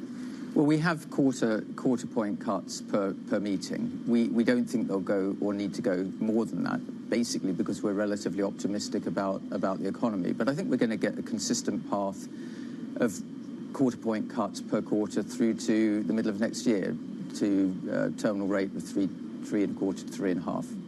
What's your take on Japan? So Japan's new leader, Shigeru Shiba, I think he just said that he would call a national election on October 27th. Many question marks about policy going forward. There is, but I think the positive thing there for the market is that although it's recovered and valuations have gone up, the domestic recovery looks pretty solid. You're getting, for the first time for a very, very long time, some nominal GDP growth. Wages are rising, real incomes are rising, and we think the domestic part of the market in particular looks pretty attractive. The more internationally exposed parts, which are more sensitive to the yen, potentially with that rising further, look less interesting to us. So I think it's a case of diversification. So how does, for example, Japan equity, scenario look like compared to the UK, which also seems, pretty stable, but we await that budget October 30th? Yes, we've had good growth numbers here, so a decent recovery from a weak base, and I think there's more investor enthusiasm in the UK. There's a sense of stability here. Obviously, there's a lot of people waiting to hear what the budget has to say, but overall the growth numbers are good, and the market is pretty cheap. We like both the FTSE 100, but also the FTSE 250, which is got a reasonable amount of growth in it, very cheap. You've got a lot of cash flow generation, decent dividend growth and buyback. So both the large cap and the mid to small cap parts of the UK market, we think, are pretty attractive. And Peter, they're attractive because it's an economy that looks like it's growing more than others, or is it like a good house in a bad neighborhood when you look at Europe? Yeah, well, it's a combination, I think, of having a very cheap valuation base. So it's one of the cheapest markets in the world, one of the highest free cash flow yields and dividend yields. But most companies are actually now generating cash flow to pay dividends or to buy back shares. So there's a really good value case, I think. And for the first time, we've got a reasonable mix of exposure in terms of the kind of global market environment we expect to see. So I think there's a valuation case and there's a fundamental cash generation case that for the first time, for a very long time, looks quite attractive.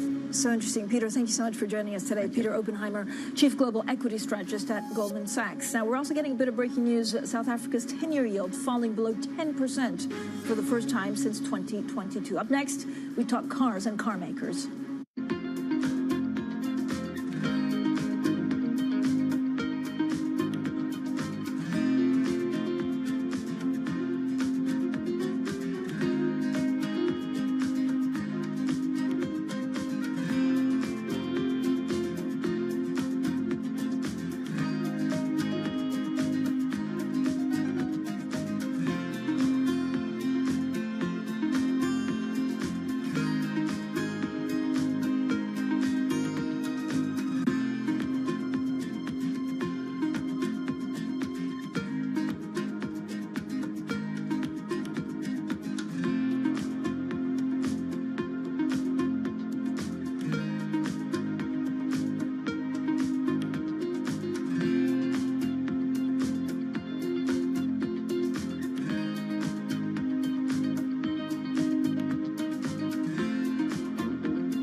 I've seen firsthand how some fashion businesses make women feel. And I think there's one thing, you know, being really vocal and being an Instagram activist and talking about something, there's a difference than putting your money where your mouth is and really trying to do something about the problem. And that's what I did with that business. It was about how do I take everything that I know and I've learned and actually do the opposite. And I think that as a young black female entrepreneur, the only thing that I could do was what I know from my experience. And the honest truth is, I didn't set out to create a company that was like deeply rooted in the principles of inclusivity and diversity. I set out to make a company that was right for me and my friends, and I knew that if I had a problem, chances are somebody else does. And I think that's where so many businesses are, you know, created, when you're solving a problem that's real for you and therefore real for the consumer.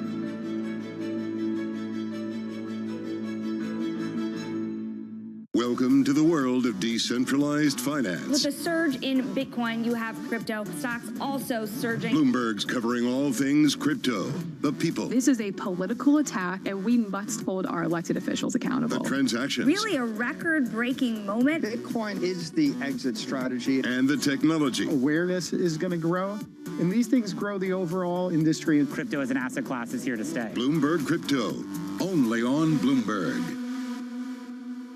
Middle East and Africa. Vibrant resources and high-yield investment opportunities abound. Join me on Horizons Middle East and Africa for the stories, newsmakers, and insight from this exciting region. Now weekdays, only on Bloomberg. Bloomberg loves earnings. I know it's like your Super Bowl, right? I can't wait. It's like opening presents in the morning. All right, it will be exciting. Nobody covers earnings like Bloomberg.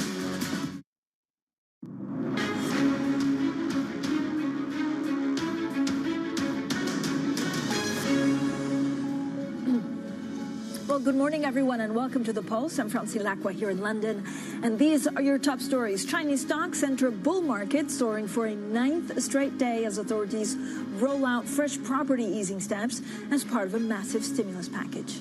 Well, tensions in the Middle East escalate after the killing of the Hezbollah leader Hassan Nasrallah, with Israeli jets targeting Yemen's Houthi rebels, bombing a seaport and power stations. Plus, Europe's car struggles continue. VW issues a second profit warning in 3 months, while Stellantis cuts its forecast. Now, shares in European autos are slumping this morning after Volkswagen and Stellantis warned on profits. Now, Stellantis shares hit their lowest since October 2022. Let's get the details with Bloomberg's Oliver Crook. Ollie, good morning. So the cuts all around for the auto sectors, VW, Stellantis. Break it down for us. Yeah, Francine, and that just adds to a litany of bad news that we got from the auto industry all across the month of September. So on Friday, we got it from Volkswagen, the second downgrade this year that they've put forward. And then today, Stellantis doing the very same thing. And in fact, our graphic isn't even big enough to include everybody, because we've got Volkswagen, Stellantis, Mercedes, BMW, Aston Martin, all in the month of September, reducing their outlooks in terms of what they're going to see in terms of sales, in terms of their margins, in terms of their outlooks. There are a couple idiosyncratic stories. BMW, of course, is dealing with their recall. But across the board, the demand is a question of demand that is really slowing things down. And as you can see now, the share is getting absolutely crushed in the intraday session today. Stellantis down 13%, Volkswagen down 3%, Mercedes down about 1%, and BMW down 2% there. The reason that this is significant, that we're getting these kinds of moves here, is because if you look year to date, this is a sector where you already have a ton of very, very bad news priced into it. I mean, Stellantis is down 40%, Volkswagen down 15% this year, and BMW 20%. Already a lot of bad news priced in there, but it's only getting worse. And frankly, it seems like investors are feeling fairly unforgiving for this sector this morning. So, Ollie, what's the turnaround plan, or what's the plan to turn it around?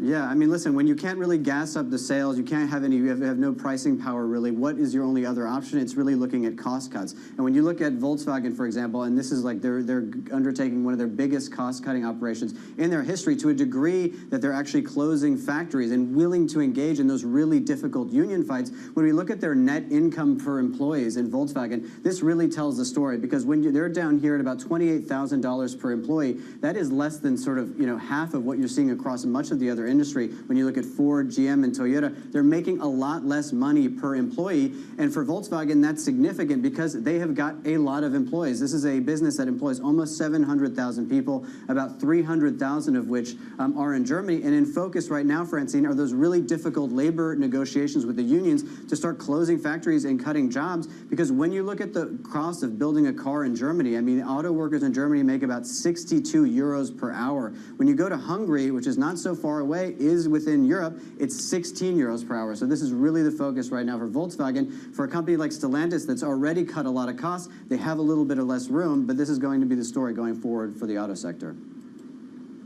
Oliver, thank you so much. Oliver Crook there in Berlin with the very latest on automakers. Now, Bloomberg sources say the EU is planning to vote on Friday on whether to impose tariffs on Chinese-made EVs. Now, member states have received a draft of the regulation, which could impose tariffs as high as 45%. While Europe says China unfairly subsidizes its EV industry, but Beijing denies unfair practices and has threatened retaliatory tariffs. Well, coming up, potential green shoots of recovery for the London Stock Exchange. Our exclusive conversation with the chairman of Greece's Metlen Energy and Metals on why the company might go public in London. This is Bloomberg.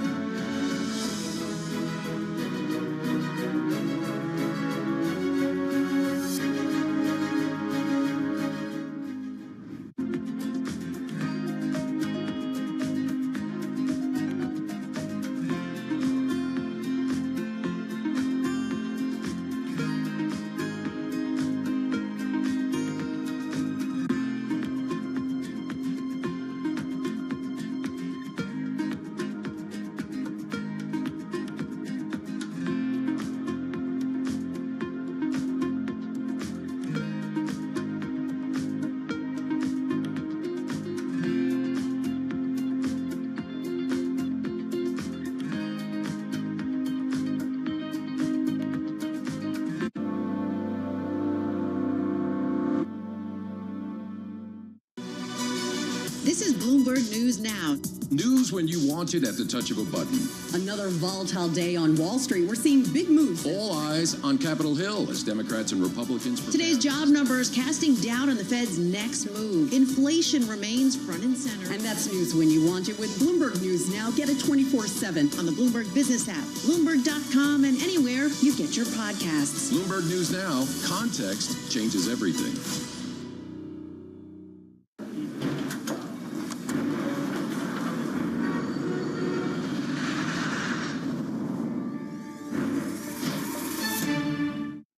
Good morning. This is Bloomberg Surveillance. Welcome back to the opening trade. This is Bloomberg Technology. This is the Asia trade. You're watching the close. Welcome to Balance of Power. This is Bloomberg. From our studios in New York and San Francisco, our expert hosts have the data and analysis about the companies you know and the startups to watch, plus the interviews you don't want to miss. Watch Caroline Hyde and Ed Ludlow on Bloomberg Technology, the only daily business show dedicated to tech, right in the middle of the trading action, every weekday, only on Bloomberg Television. Context changes everything. Tuesday, it's the Berlin Global Dialogue, and Bloomberg brings you the panels and interviews from the business and policy leaders proposing solutions for a global economy in transition. It all starts Tuesday on Bloomberg.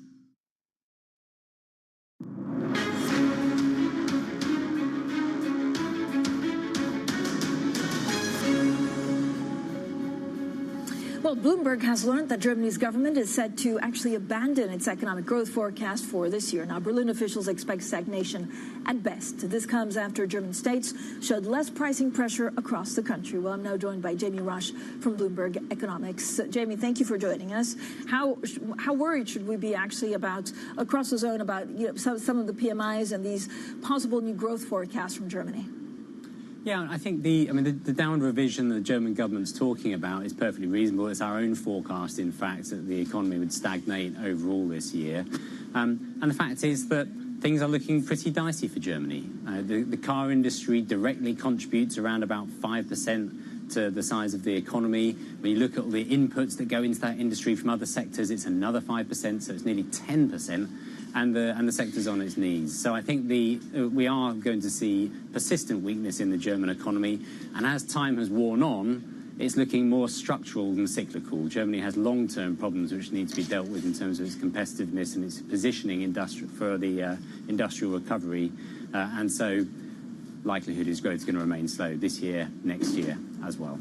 Jamie, if you look at Germany, but also other European countries, I mean, you know, we have weak demand from China. There's a risk of Donald Trump returning to the White House. Is this a perfect storm for a lot of these larger European economies? I mean, I wouldn't overstate the danger from Trump, at least in terms of the tariffs that he's discussed publicly. I would say that Europe is probably one of the countries, one of the regions less likely to be directly affected by his policies on trade. Of course, maybe affected by policies elsewhere. But no, I mean, it's right, isn't it? There's very low confidence in the Eurozone recovery. The PMIs, the IFO survey, they're all pointing towards a deterioration in economic momentum. And once things start to turn south, they can turn south very quickly. So I think we'll see some response from the ECB. I think it's very likely now that they will cut in October, and therefore we're still seeing the effects of monetary policy playing out. So growth is going to be slow. Jamie, again, we've heard, what does Germany need right now? What's the prescription for Germany? We saw Volkswagen actually threaten to close some of the factories. Intel also is postponing some of the big investment. Is it attracting investment from abroad? Is there any way to shake up this economy and other European economies? Well, I think part of it is just the EU as a whole positioning itself for the global degree of competition that is now present. So, you know, we're getting movement on that anyway, right, with the tariffs that the EU has placed on Chinese EV imports. Getting industrial policy right, getting trade policy right is important, and it's particularly important for Germany. So I think we should. That's probably the key focus area over the coming couple of years. How difficult is it to put certain economic things, policies in place, when politics also plays in? We saw what happened in Austria overnight with the far right doing extremely well. Is it something that Germany needs to contend with? It's extremely challenging. I mean, if you think about the big structural problems the EU faces, which is basically low productivity growth, low adoption of technologies that enhance productivity, these problems aren't going to go away without massive investment. And the problem is there is very little fiscal space in the EU and within the EU's fiscal rules to allow it. So unless Germany budges, for example, on common debt, I think it's unlikely that we're going to see this big turnaround in the European economy that everyone desperately hopes is going to come. Jamie, thanks so much, as always. Jamie Rushler from Bloomberg Economics. Now, London's attempt to revive its status as a global listing destination could actually receive a boost from Greece's second-largest producer and supplier of electricity. Well, Bloomberg understands that Metlen Energy and Metals, which is listed in Athens with a market value of more than $5 billion, is aiming to go public on the London Stock Exchange as early as the first quarter of next year. Well, I'm delighted to be joined for an exclusive conversation with the Metlen chairman, Evangelos Mytilineos. Thank you so much, Mr. Mytilineos, for joining us. I mean, this is exciting for London. What's the latest on Metlen's listing plans for the London Stock Exchange? Oh, well, people ask me a lot, why London? Well, it's easy. My team and me personally, we were all brought up in the UK. We started in the UK. We're at home in the UK, and when the time has come that we move from Athens to a bigger market, the choice was obvious. I know very well that if we decided about New York, we could get a higher multiple maybe, but if you compare the LSE and the Athens Stock Exchange, it's still double the multiple. So I'm fine with double the multiple. It's not bad. So why, I mean, are you still aiming to apply to the London Stock Exchange by year end? Why the London Stock Exchange? In terms of timing, how fast could you go on the LSE? The timing, if all goes well, we will apply before the end of the year. Okay. And I think we will be done by the second quarter of 25. How do you see, I mean, it's very exciting, certainly for London. Have London officials or City of London officials come to see you and discussed in trying to attract you here? Sure, we are in touch with the LSE. We have had discussions with the FCA, and we get to know some people from ministries who are important for their relisting. It's quite a tough process, but it may be a little slower than we would have liked, but otherwise it's okay. It's going smoothly. So can you talk to me about, power prices? So the Greek Prime Minister, Mitsotakis, just called on the EU in September to do something about these persistently high power prices in Southeast Europe. What are your thoughts? My thoughts are that it's been more than 2 or 3 years that the power prices all around Europe have gone up. During the peak of the energy crisis, as you remember, 22-23, we had very high prices. I know in the UK a lot of businesses, a lot of companies have gone out of business because of the cap that we had, which was very tough in situations like this. In which we did not have a cap, but we had similar measures. We have to be fair with ourselves in Europe and in the UK.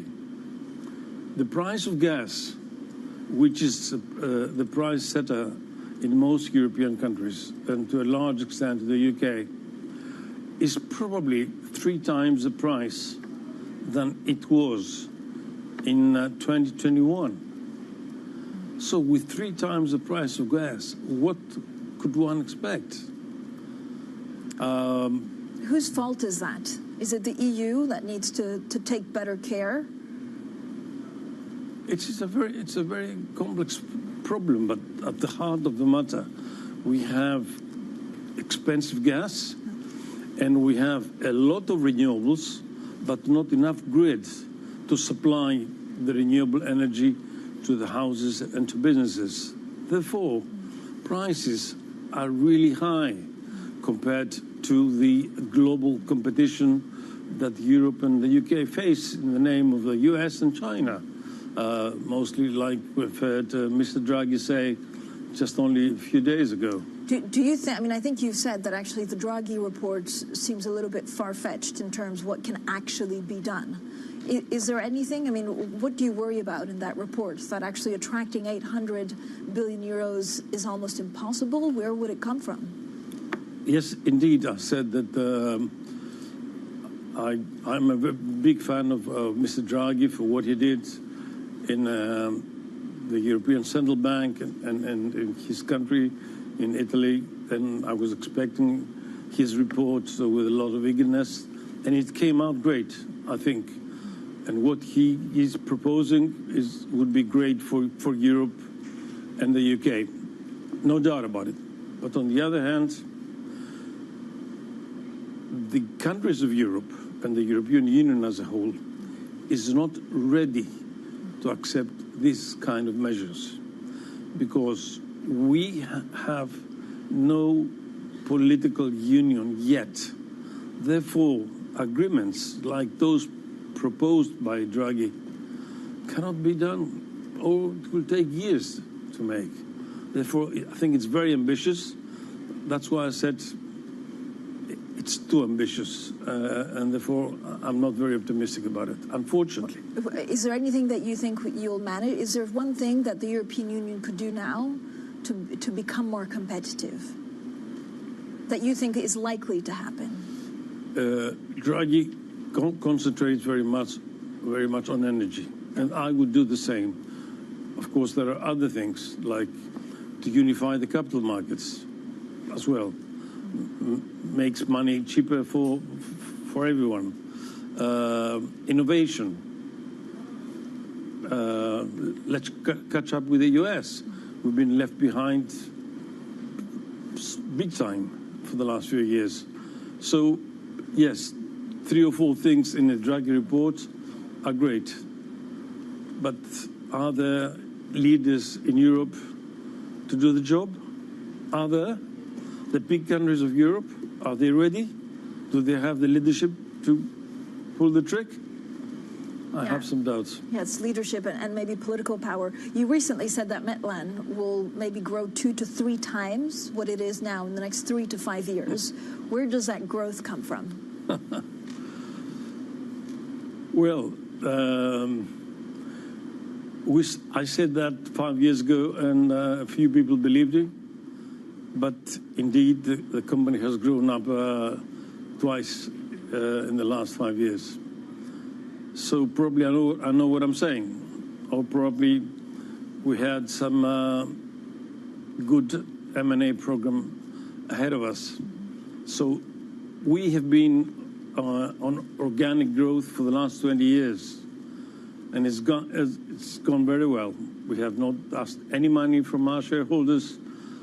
We pay dividends regularly every year. And the company is growing the way it has grown.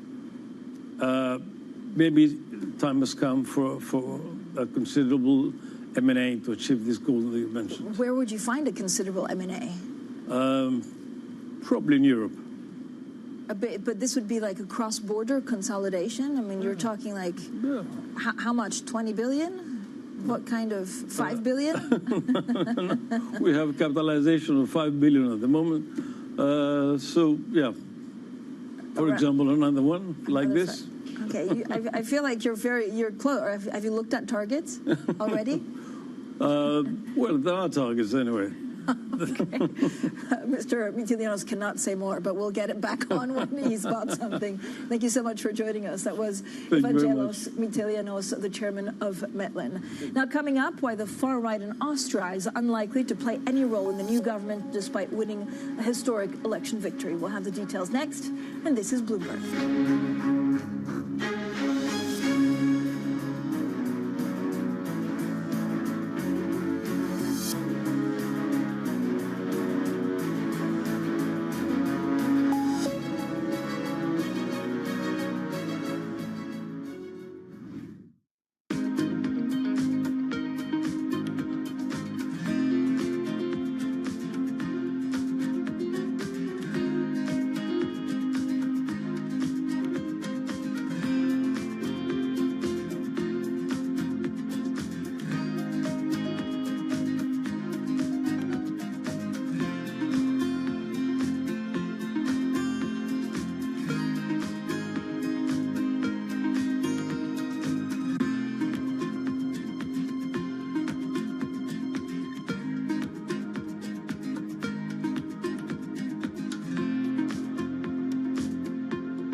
This is Bloomberg Daybreak Europe. I'm Tom McKenzie in London. These are the stories that set your agenda.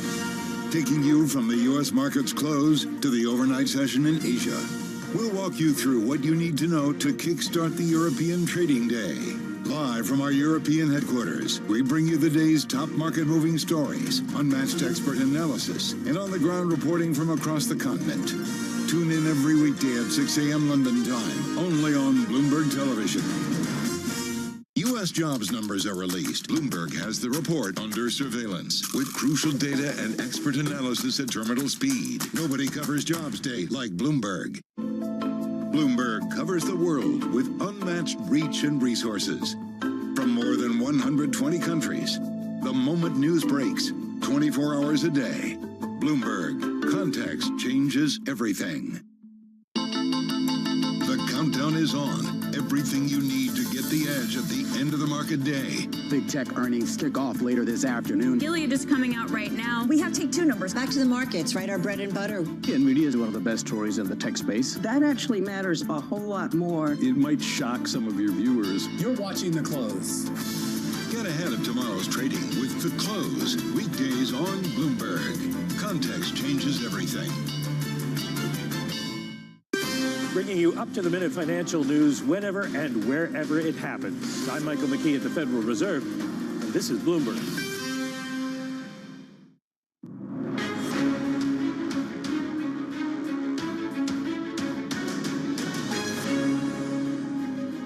Well, I believe that Vladimir Putin was the biggest promoter of enlargement. Over the past 2.5 years, we have seen a strategic shift in the European capitals being more open towards the enlargement to the 6 countries of Southeast Europe, so our neighbors, but also towards Ukraine, towards Moldova, Georgia, a little bit slower, but still, and this has made a difference. Well, that was the Croatian Prime Minister, Andrej Plenković. Now, we'll have plenty more, of course, throughout the day. There's quite a lot going on when it comes to markets. When you look at the markets, of course, Austria's far-right Freedom Party has won the most votes in the general election and vowed to start coalition talks. But traditional political powers were also pledging to block the party from forming a government. Let's get the details with Bloomberg's Jonathan Tyrone in Vienna. Jonathan, so good morning. What's the state of play a day after the elections? Well, the state of play right now is it kind of shows the limits of the Freedom Party's ability to form a coalition government. Austria is traditionally run by consensus. It's not a first past the post. It's not a winner-takes-all form of government. The winner has to form a coalition. And even though the Freedom Party won 29% of the vote, 71% of voters actually voted for somebody else, and the Freedom Party is still 21% away from a majority of forming a government. And so what we see right now is the divisive campaign rhetoric that they deployed to win this, frankly, you might say insulting, things like calling the president, who is the politician with the most trust among voters, a mummy, might have been playing well at some of the campaign rallies, but didn't engender a lot of trust by the other parties that would need to be joining them in a coalition. So that's where we are.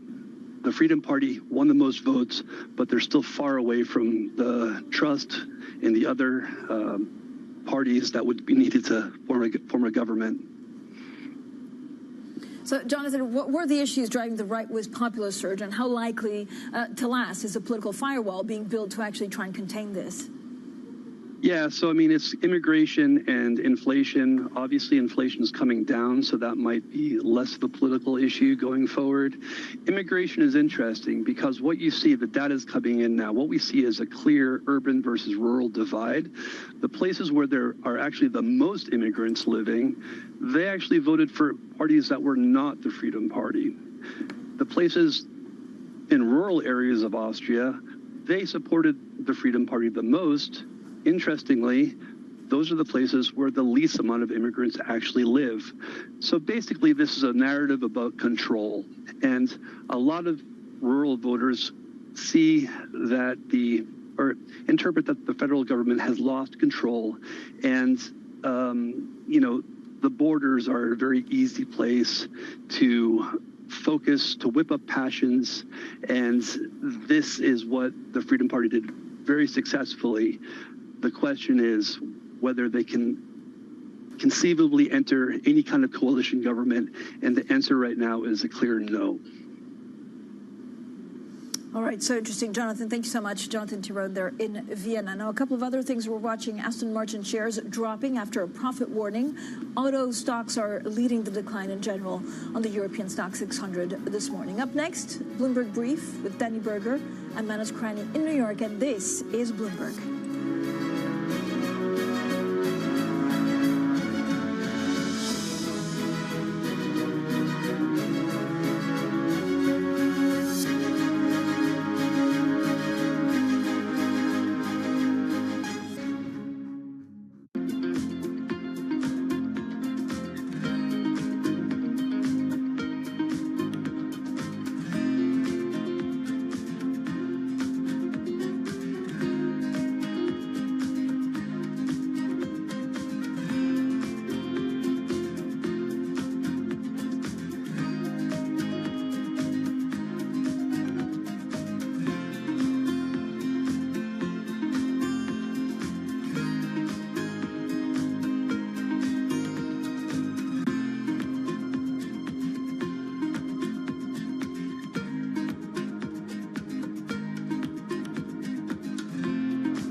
recent years, you created an institute, the Jane Goodall Institute, and what is that designed to do?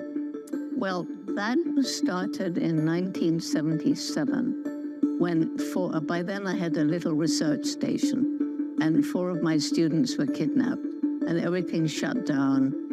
And so some friends of mine said, well, let's start an institute so that this research can carry on. Bless them.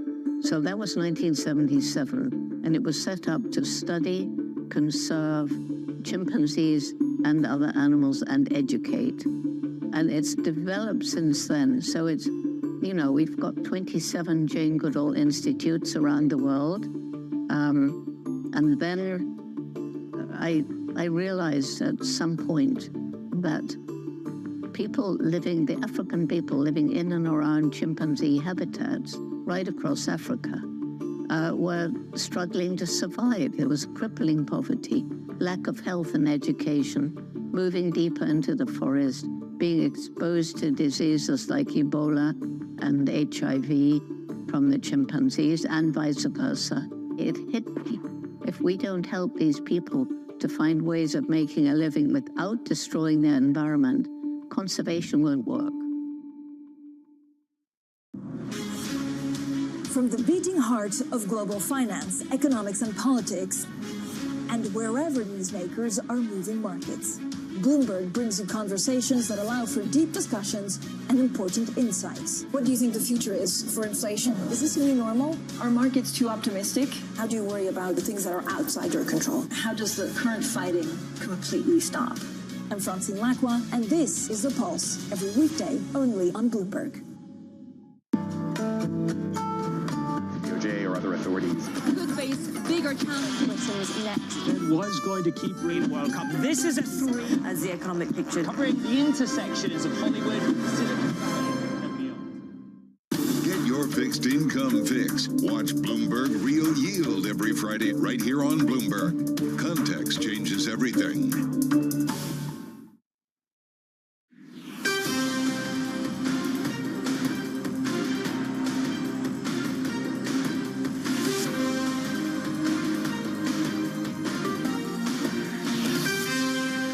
Good morning from our global headquarters in New York. I'm Menace Graney alongside Danny Berger. You're welcome to Bloomberg Brief.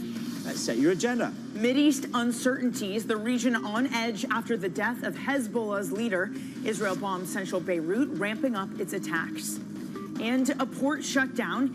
U.S. East and Gulf Coast docks brace for major disruptions amid potential worker strikes.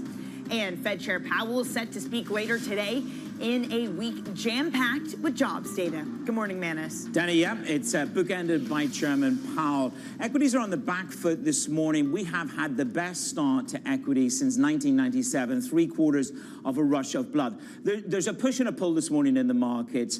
What's dragging on some of the bigger U.S.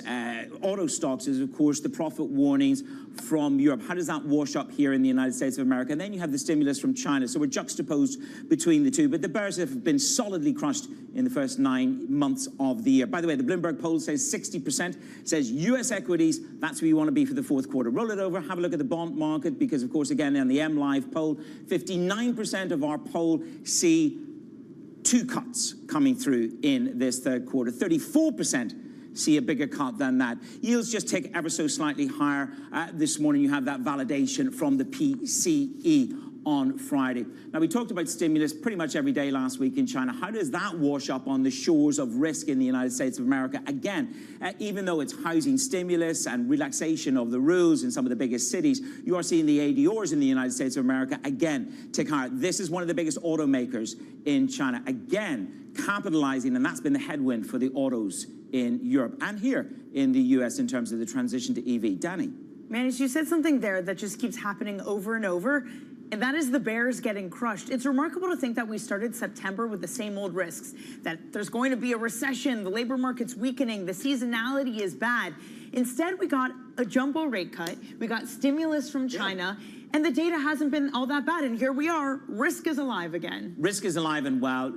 The jobs report at the end of the week, 146,000 is what we're looking for. We'll have the whisper number between now and then. Risk is firmly on. Growth here in the United States of America is very solidly showing exceptionalism. The Bloomberg poll, the MLive poll, basically says you want to avoid oil, you want to avoid bonds, you want to buy U.S. equities. That is the alpha for the MLive poll for the fourth quarter. And same thing as last week. Europe only reinforces that, right? When you have these poor earnings from the car makers, and you have Germany now, according to people familiar, set to wipe away their forecast for growth for the year. Well, Germany has a lot of issues in the M&A game, to name but a few. Look, we'll talk about the equity markets, but there's a growing list of currency traders out there who are steering clear of the dollar. And this is amid uncertainties around the election and economic growth. Who's avoiding it? Wells Fargo, RBC, Allspring, all highlighting a cloudy outlook in the near term. Joining us now is Kamashka Triveda, head of global FX and rates at Goldman Sachs.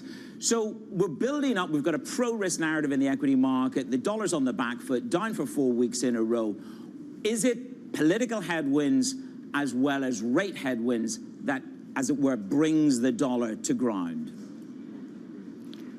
Yeah, I think it is a combination, I would say, of, rate headwinds. Clearly, the Fed has been more aggressive in terms of responding to concerns about slower growth, than its peers in other major markets. But I think really the fact that the dollar has been somewhat soggy over the past week has more to do with developments outside the U.S. You mentioned China's stimulus in your introduction. I think that's been a big, that's played a huge role. But equally, for example, the implications of Japan's election of a new LDP leader, I think that's had some hawkish implications as well. So I think it is really a combination of the pro-cyclical environment generally, a little bit of more aggressive response from the Fed, but I think more recently it's been developments outside the U.S. that have been driving the dollar weakness. On the point of Japan, Kamaksha, because you had said that you expect strength in the yen, but a slow one, does this new prime minister change that? No, I think the reason why we expect a gradual appreciation in the yen that is actually slower than forward pricing or consensus expectation is both because of what's going on in the U.S., but also what Japan itself needs. I mean, think about it. As you just mentioned, the U.S. economy is still doing pretty well. In fact, Q3 GDP is tracking above 3%. The yen tends not to appreciate massively if U.S. equities are going up, if U.S. rates are moving up as well. And so the combination that really, argues for a much stronger yen in the global macro market space is not there. And then you think about Japan itself, a very strong or a very rapid appreciation in the yen could risk this fight against deflation that really Japan has been fighting for the last many years. I don't think that's in Japan's interest. I don't think the Bank of Japan is going to make that mistake by moving too fast. And so I think from both sides, I think a gradual yen appreciation is still the right view. You would describe the U.S. dollar exceptionalism as something which is diminishing. So it's not diminishing in the pro-cyclical risk assets here in the United States of America, but you say U.S. exceptionalism is challenged in the dollar. What is going to be the biggest tail risk to the dollar then? Look, I think, if you move out of the zone with really much stronger growth in China, and there's clearly been optimism around that, and much better economic activity and market prospects out of Europe, I think that is the kind of scenario where, alongside a more aggressive Fed, perhaps some downside in domestic growth in the U.S., that really results in the kind of tail risk of a sort of faster dollar depreciation. But that's not where we are. As I said, the U.S. economy is still doing pretty well. It's going to be pretty hard to keep pushing the dollar down despite the kind of growth and equity market returns that you're seeing in the U.S. on the one hand. And Europe has its own challenges. It is true that China has taken steps to mitigate some of the downside risks, and I think that is important. But by and large, I don't think we are yet in the kind of global constellation of events which constitute a very rapid dollar depreciation. So shallow dollar depreciation, still very much our mantra. In the euro then, Kamaksha, is it fair to say that expectations of cuts, given economic weakness, matter more, at least at this point, than the do-whatever-it-takes Draghi-esque moment in China? Yeah, I think when you look at the euro area, I think it's the fact that the data has been slowing. Inflation has come down, pretty rapidly as well. And I think the ECB is not that far off from, going into a more aggressive sequential rate cutting path. We expect that to commence from October itself. So I think that, I really don't think the ECB is that far behind. I think some of the euro's strength recently reflects perhaps the better impulse from China and the fact that the policymakers in the euro area have been somewhat more hawkish relative to the front-footed response we've seen in the US, but that's going to change. And is that what holds the euro? I mean, the euro up here at around 110, 111, this kind of zone. Is that what gives it a little bit more relative ballast to the Fed, to the dollar? I think that's exactly right. I think it's the fact that ultimately we see ECB policy catching down to kind of where the Fed is, but also the fact that on the US side of things still look pretty solid. Activity growth is solid. We are expecting, solid payroll growth today, slightly above the consensus number. If you see that play out, if you see the kind of reassuring data we've had on things like jobless claims over the past few weeks show up also in the payrolls report, it's going to be hard to keep putting the dollar on the back foot. So, Kamaksha, if I do want to express somehow the renewed optimism around China, if I can't do it in the euro, can I do it in the renminbi? How do I show this moment where Chinese officials clearly have more in the pipe to help the economy? You're absolutely right. I think there is something distinct about this bout of Chinese stimulus. It seems more coordinated. There are more measures in the pipeline. It seems to have more buy-in from the highest echelons of the policymaking establishment. It also seems pretty directly aimed at putting a floor in the equity market. So I think that's the most direct way I think you're supposed to express that renewed China optimism. I don't think CNY is the place to do it. I think they don't particularly want to, much stronger, more aggressive appreciation of the renminbi. But there are other China-exposed currencies, places like the Aussie dollar that could, benefit in the short term. Across the EM world, places like the Chilean peso, the Korean won, even the South African rand, I think, have been benefiting from this broader cyclical upswing. Okay, Kamaksha, really appreciate your time this morning. Thank you for joining us. That is Kamaksha Trivedi of Goldman Sachs. Manis, let's get to some of the other top stories now trending on your terminal this morning. Volkswagen has posted its second profit warning in 3 months. Stellantis has also slashed its outlook for the year. VW is now staring down its 4th annual sales decline in just 5 years. At the same time, the Stellantis CEO, Carlos Tavares, has come under intense pressure over the car maker's sliding sales.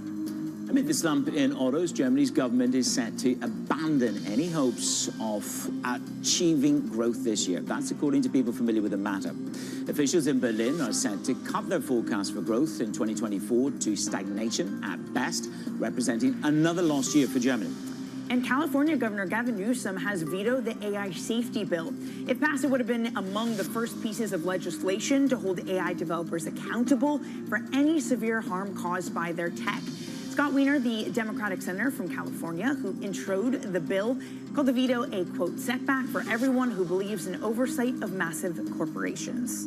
Coming up, Israel bombs central Beirut as it steps up its airstrikes following the killing of the leader of Hezbollah. More on the story next. And later in this hour, we're going to be catching up with RBC's Lori Calvasina on the further upside in American equity.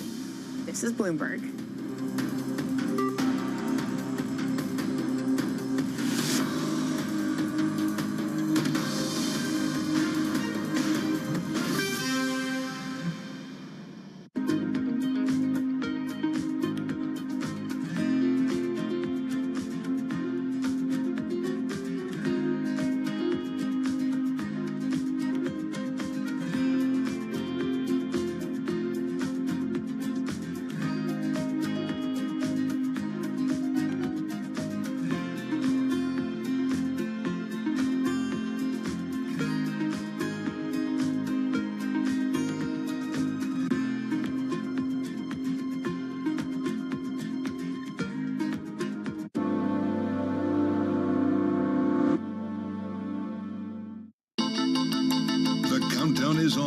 everything you need to get the edge at the end of the market day. Big tech earnings kick off later this afternoon. Gilead is coming out right now. We have take two numbers. Back to the markets, right? Our bread and butter. NVIDIA is one of the best stories in the tech space. That actually matters a whole lot more. It might shock some of your viewers. You're watching The Close.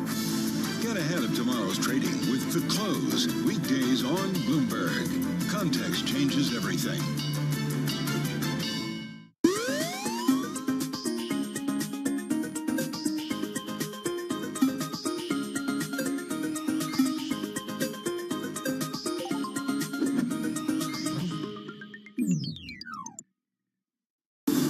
Fixed income fix. Watch Bloomberg Real Yield every Friday right here on Bloomberg. Context changes everything.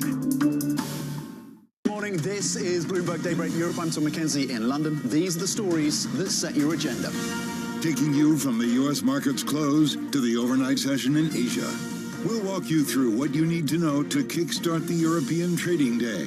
Live from our European headquarters, we bring you the day's top market-moving stories, unmatched expert analysis, and on-the-ground reporting from across the continent. Tune in every weekday at 6 a.m. London time, only on Bloomberg Television.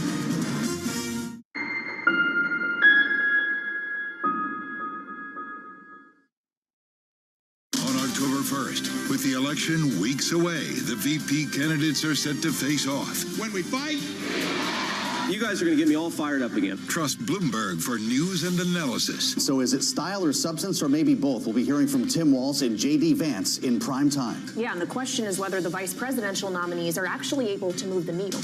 Tune in for the CBS News Vice Presidential Debate simulcast with special coverage starting at 8 p.m. Eastern.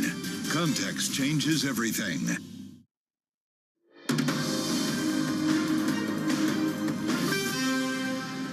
It's your Bloomberg Brief. Danny Berger and Manish Cranny in New York. Israel has bombed central Beirut for the first time in almost a year of conflicts with Hezbollah. This comes as Israeli media hails the dawn of what they're describing as a new Middle East after the killing of their leader. The latest from Iran saying that it won't send forces to Lebanon to fight Israel. Joining us now is Bloomberg's Jomana Bersecci. Jomana, the focus squarely on Iran, what their next move will be after the killing of Nasrallah. Yeah. How do these lines from Iran play into what we can expect from the region? Yeah, so those fresh lines that you're referring to are coming from a spokesperson from the foreign ministry saying that Iran will not send forces to Lebanon to fight Israel. And this is a quote, the nations of the region, including those in Lebanon and Palestine, possess the necessary capabilities and strength to defend themselves against Israeli aggression. Now, why are these comments key? Because one of the key questions people were asking after the killing of Hassan Nasrallah on Friday was how would Iran respond to this? Iran, obviously a key backer of Hezbollah, has been a key provider of military and funding and training support throughout the last 3 decades, even to the extent that many of Hassan Nasrallah's supporters, detractors within Lebanon, I should say, criticized Nasrallah for handing the keys of Lebanon's sovereignty into the Iranian orbit. And so the fact that you could see the killing of such an important figurehead in the region and to the so-called axis of resistance, the crown jewel of Iran's assets within the region, and yet Iran not willing to step in, is very symbolic and significant, and probably is a reflection of the Iranian regime themselves and the fact that they too are undergoing a period of questions over how far they should respond to these ongoing Israeli attacks on their assets in the region. We heard from the President Pezeshkian at the UN General Assembly last week. He was seeking a more conciliatory approach with the rest. At home, he is being subject to a lot of debate with some of those more hardliner commanders from IRGC who want to see a more forceful response to Israel. But the question is, can they afford it at this point in time? And certainly the rhetoric from them at this point appears to be one of them wanting to not get involved specifically in what's happening in Lebanon, and certainly not in a broader regional conflict at this point. Jomana, good morning. And Hezbollah also saying that they will continue with Nasrallah's plan with precision. But then this brings the other side of the equation into question. Netanyahu is emboldened. There's a sense of emboldenment there. Will he go for a ground invasion? And if so, what would that look like? There's lots of views out there Is that the next step? Well, I think it's also significant, the fact that the operation to take out Hassan Nasrallah was called Operation New Order. That was the Israeli code name for it, because it really just underscores how significant a figurehead Hassan Nasrallah was in the region and the potential for sea change afterwards. But what we have seen over the course of the weekend is the airstrikes have continued. We're hearing this morning of the Hamas political chief residing in South Lebanon, was also one of the names that was killed in the last 24 hours. 3 Palestinian resistant fighters also killed just over the course of the last 24 hours as well. So the airstrikes are continuing.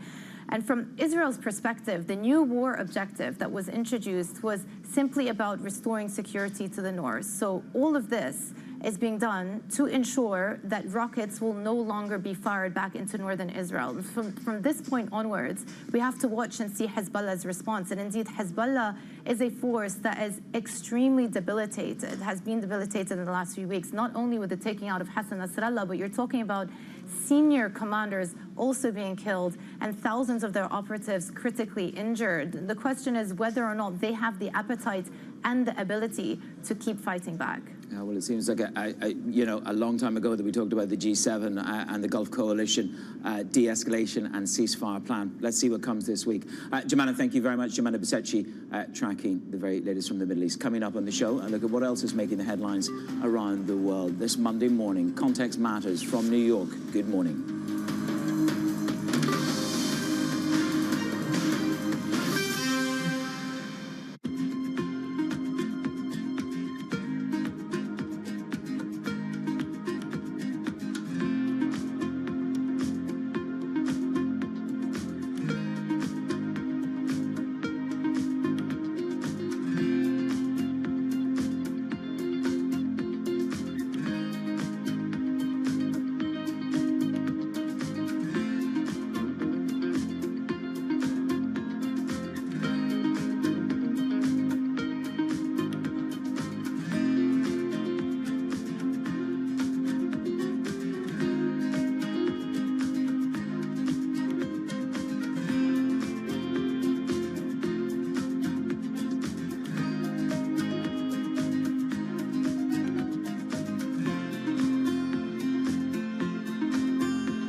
I think this will probably go down in history as one of, if not the largest financial crimes ever. I cannot imagine a scenario where $8 billion just disappears. Bankman-Fried has pled not guilty to multiple fraud charges. Sam was just too important in the crypto community. When someone says, I'm going to give $1 billion in the next 2 years, like that catches everybody's attention. As time went on, their ideas got like weirder and weirder. I don't think he even had almost a conception at some point that it was wrong or right. I think he just had the mentality that he has to win. This committee will not stop until we uncover the full truth behind the collapse of FTX. Sue, Mark. Are you in? I'm in. I'm in. We're in. Will this be the last of its kind? No. This is the nature of capitalism. Get over it. Middle East and Africa, vibrant resources and high-yield investment opportunities abound. Join me on Horizons Middle East and Africa for the stories, newsmakers, and insight from this exciting region. Now weekdays, only on Bloomberg.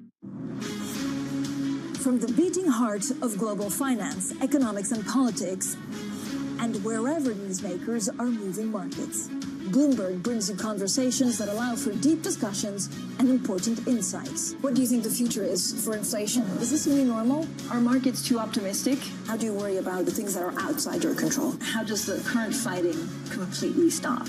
I'm Francine Lacqua, and this is The Pulse, every weekday only on Bloomberg.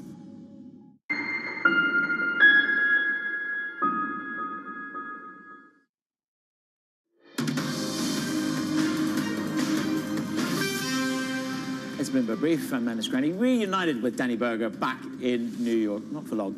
I'm sticking around. Yeah, but you're off again today, aren't you? Going to the ports, New Jersey, New York, same thing. She gets the glam. Let's check in on the front pages. This is what we've got for you.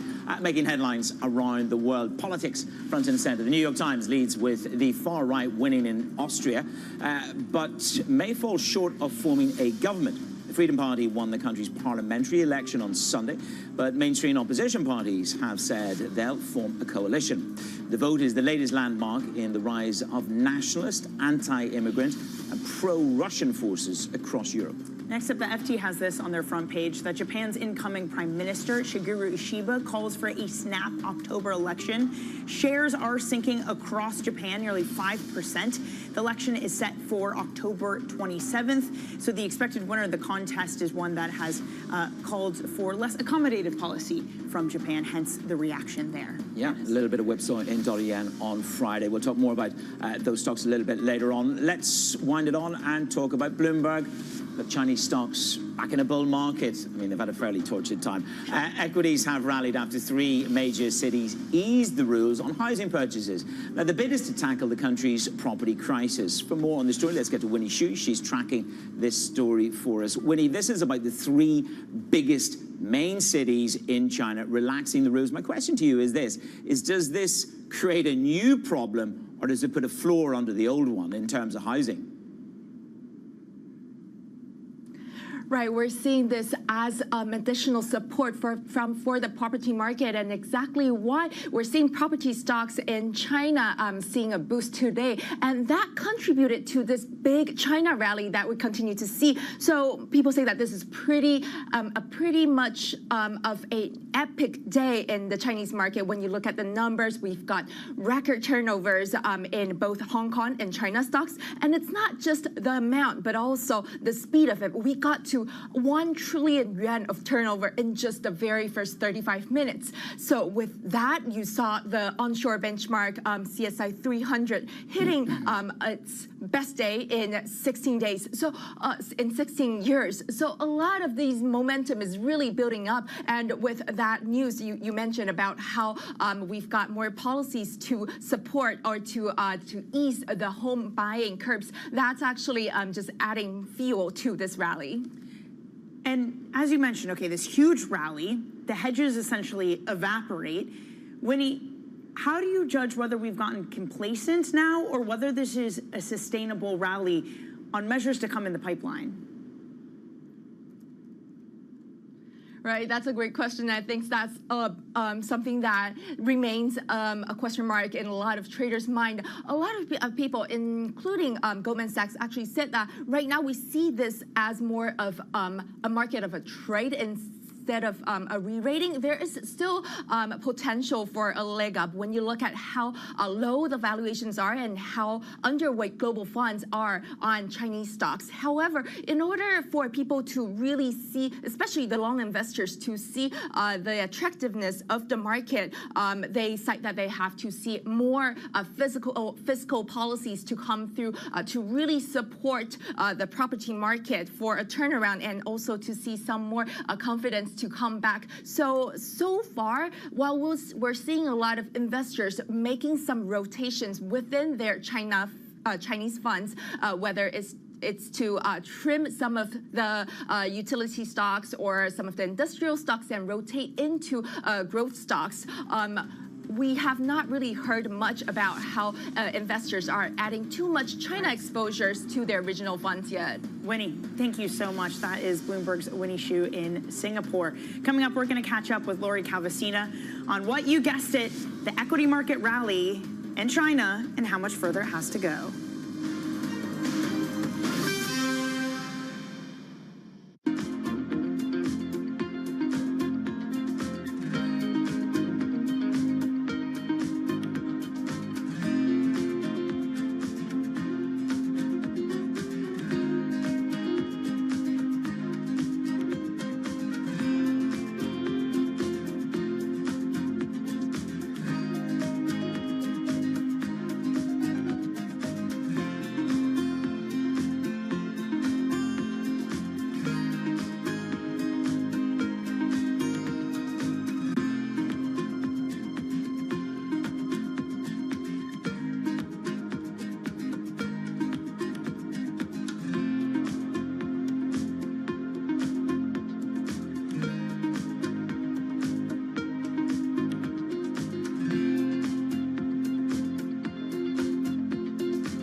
owner, I should have pointed out, of 3 major sports teams. That's right. Right?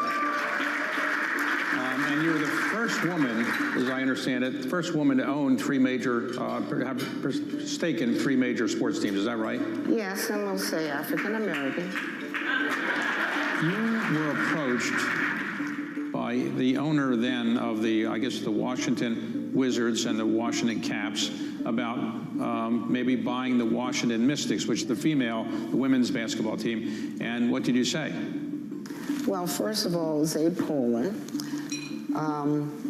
He did come to me and Susan O'Malley, and they said, Abe Pollin says, look, I want you to be the face of the Washington Mystics. And I said, what do you mean be the face of? He says, I want you to buy this team. His health was failing. And I have to tell you, and a lot of women can understand this, we never get these opportunities. So that was the first thing that struck me. And I was flattered. I was really flattered. I said, well, Abe, what are the financials on this? And he handed them to me. He says, well, they're not making money. But I was still intrigued about team ownership.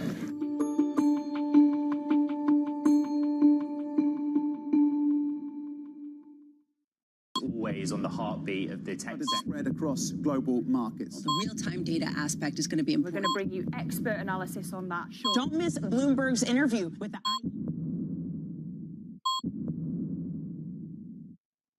Bloomberg loves earnings. I know it's like your Super Bowl, right? I can't wait. It's like opening presents in the morning. All right, it will be exciting. Nobody covers earnings like Bloomberg.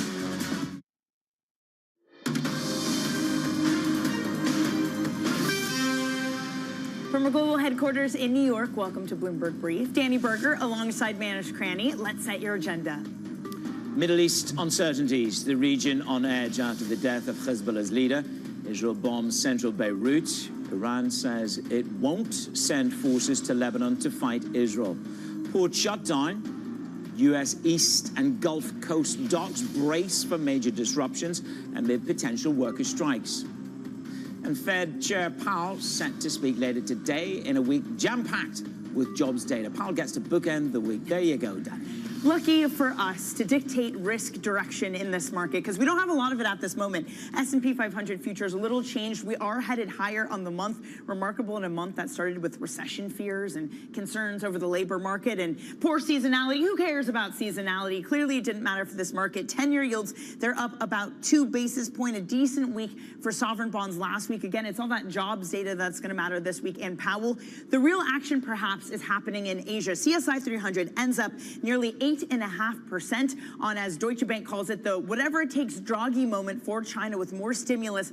And Japanese equities, Manis, you'll see that in a moment at the bottom of your screen, falling nearly 5%. That's after a new prime minister likely to come in. That's the S&P 500. It's a thing of joy. It's a thing of joy. But here we go, man. It's here. This is the perfect risk picture. Japan is down, but look at equities continuing to fight back despite just these moments of dourness. Yeah, I mean, this is the best. The title chart that we have is the best 9 months since 1997 for U.S. equities. And just on that China story, you've got Lombard Odier saying, don't be fooled. They are exiting. They exited everything in China over a year ago, and they went all in on, guess what, U.S. equities, and that paid them handsome dividends. We've done the MLive blog have done their survey going into the fourth quarter. 60% say buy U.S. stocks, buy exceptionalism. Isn't this the story for global equities? That everybody wants to get bullish some other region, and we're living with the scars of what happens to the bears. The bears keep getting punished. So even when you have this huge rally in China, equities, this big support, you get someone like a Lombard Odier that's like, we've been burnt before, we've seen this movie play out, we're not willing to do it again. And I've had many an asset manager come and sit and say, actually, quite frankly, we can live without China to give us any alpha in our returns. So I think that's the sentiment out there. Well, maybe it helps that the S&P is up 20% this year. RBC's Lori Cavacina sees more upside into next year. She writes, quote, our most generous stress test for 2024 continues to suggest valuations are full for 2024, but that there are reasons to be optimistic about further upside for the S&P 500 in 2025. Pleased to say that Lori joins us now. Lori, thanks so much for joining this morning. Thanks for having me. I want to know not just about the upside for the entirety of the S&P 500, but whether it's a tide that's going to be lifting things like value too, or whether it's upside that's just continually dominated by growth stocks. So I think it's a great question. Look, I think the answer is you have to have both, right? You can't have the growth mega cap cohort of the market misbehaving too much and still expect the S&P to go up just by the math. But I do think we're at a point, right, where valuations are pretty rich still on that part of the market. We've come down from, like, I think I captured the top 10 names in the S&P at one point. We're trading around 32 times on a median basis on forward PE, and now they're a whopping 27 times. So they're down, but still pretty rich. Rest of market's been trading around 18 times, so it's above its average of like 15, 16, but it can easily go like to 20, 21. So I think we're still sort of in that period, right, where the rest of the market valuations are catching up. But I do think it's tricky, right? Because if you look at the Mag 7, they're not ceding earnings growth superiority to the rest of the S&P. They're decelerating pretty markedly into the mid-teens next year. Rest of market is moving into kind of the low teens. Like you're looking at like 15 on the Mag 7 versus like 13 on rest of market. So the gap is closing, right? But it's not decisive. And I think that's why we keep having all these head fakes. We keep going back and forth. And it's not that much fun, right? It's really pretty frustrating for a lot of folks. I like the way you presented that, which is the head fakes, from growth to value. In terms of investor sentiment, you say it's flirting with a danger zone. Just expand on that. What is danger zone? Because we're giddy with these highs. Yeah, so look, it's not the worst sentiment readings I've ever seen, right? But they're not great. So if you look at the AAII net bullishness, and that comes out every week, we get it, I believe, on Thursday mornings. And that's the one standard deviation mark above the long-term average, and that's going back to the 80s, is around 22%. And when you're above 22% on the 4-week average, you're typically flat over the next 3 months. Now, you're still up over the next 12. If you go up to a 2 standard deviation event, that's when the market tends to be a hold your nose and sell over the next 12 months. So we're not close to that 2, but we've been hovering right below. It's not stinky. It's not stinky, but we've been hovering right below the 1. And the problem with the 1, right, when you're around like the low 20s on net bullishness, and we hit it briefly on the 4-week average in mid-July, and we've been kind of hovering, in that like 20 plus, mark. Yeah. If you go back the last few years, that has often marked the beginning of a short-term pullback in the equity market. So we're getting up on the end of the year. Everyone's like, debating where we're going to end up on December 31st. People are picking on strategists, for their price targets. I've been doing this a long time. This sounds like from a personal experience that you're feeling picked on. You've been there. 24 years in equity strategy. Okay, I've seen this, heard this song before. But the reality is that we are getting to a point, right, where we're not necessarily able to absorb a lot of bad news. Now, we are kind of shrugging off things like the geopolitics, right? But you are seeing the TDEX move up. You're seeing the VIX move up, so it's not being entirely ignored.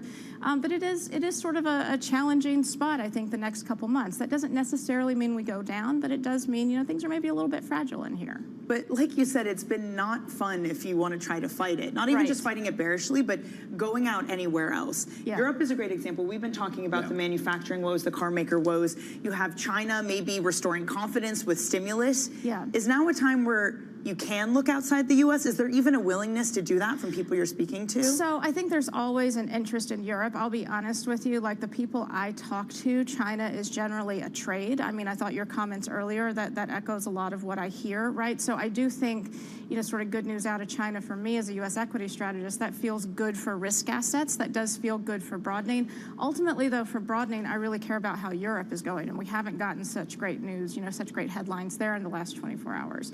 But generally, if you look at growth relative to value in the U.S., it tends to mimic, in terms of how we trade, U.S. relative to Europe. So Europe is kind of your perennial value trade. U.S. is kind of your perennial growth trade. And so if you're debating that rotation, it's not just about like buying financials and materials in the U.S.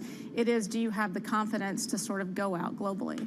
Look, I like what you said, which is people pick on analysts and their targets. You've been very brave with yours, and you've run in part into 2025. You say 6,500 is possible, but to get to 6,500, that is obviously a very, very soft landing and solid earnings growth. Yes, so back in July, I did a big mid-year outlook, and I ran the numbers on all of my targets. Now, it's way too early to put out a 2025 target yet, right? But we have 5 different models. We ran the math on them, and the median on that was like 6150.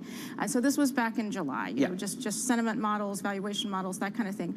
One thing we struggled with when we were writing that piece is, what do you do to the economy? Because 0 to 2% GDP, a GDP test is one of our models, and 0 to 2% GDP, stocks are normally down. If you look at 2 to 4% GDP, that's what we ultimately baked in. That's not the consensus forecast right now, but 2 to 4% is a quite strong environment for equities. We've been seeing consensus estimates hovering at like 1.7, 1.8 for next year, and they're kind of stuck. They're not moving all that much. We're in this weird environment post-COVID where we keep underestimating GDP and having to chase our tails as a forecasting community by jacking the numbers up after we see they were stronger than we thought. That has been going on now for a number of years. If you look back, post-GFC, pre-COVID, it was the exact opposite. Numbers on GDP always started out too high and had to be ratcheted down. So I think people haven't abandoned that muscle memory yet. So that was a leap of faith I had to make, you know, to kind of get to that kind of 6150, 6200 number. My valuation model right now, we did update that last week post the Fed. I ran 3 different stress tests. On my earnings of 268, which are pretty conservative, that gets you to around 6,200.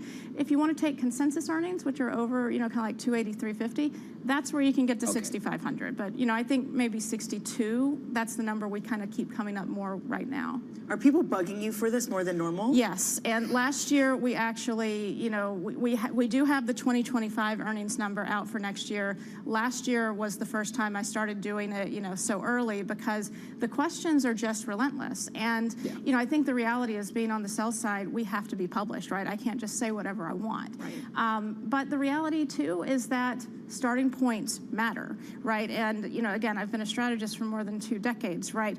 The markets have a way of doing weird things in December every year and throws off a lot of people's modeling. Pay attention to the strategists in terms of where they think the direction of travel is, what's their conviction level, how they sound. I think we place way too much emphasis on precise targets. Okay, well, we'll continue to bug you. Okay. Sorry, Lori. It's okay. We're happy to take the 6,200, and of course, then we have the election. That could be the biggest bump of all. Laurie, thank you very much. Thanks Laurie Calvasina, our guest this morning on The Market Standing, and I'll take you through the rest of the stories making headlines around the world on Bloomberg this Monday morning.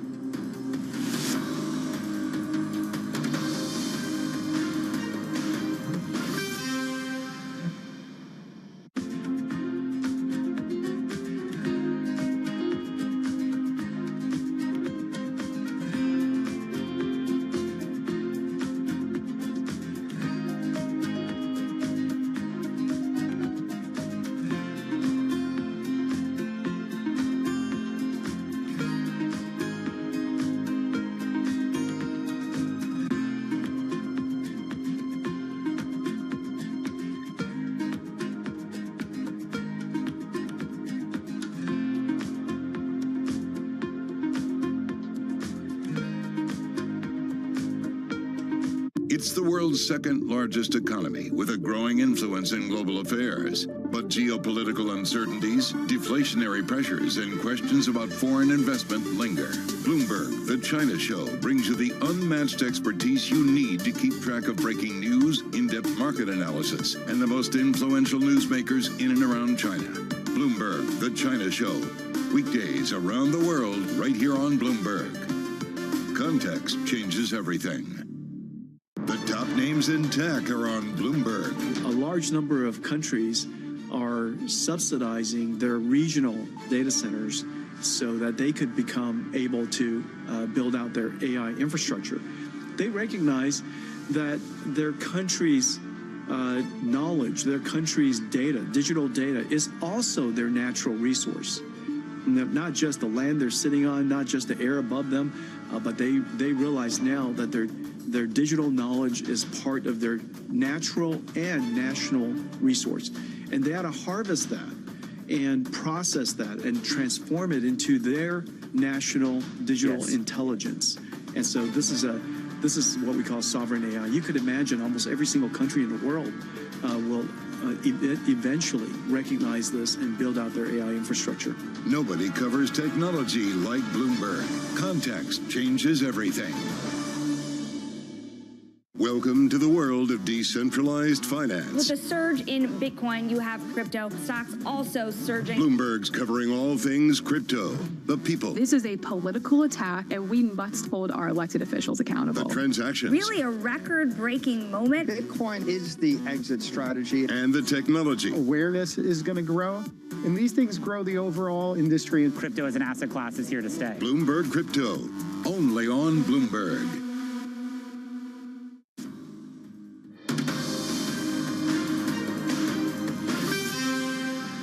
It's Bloomberg Brief this Monday morning. I'm Manus Cranny alongside Danny Berger in New York.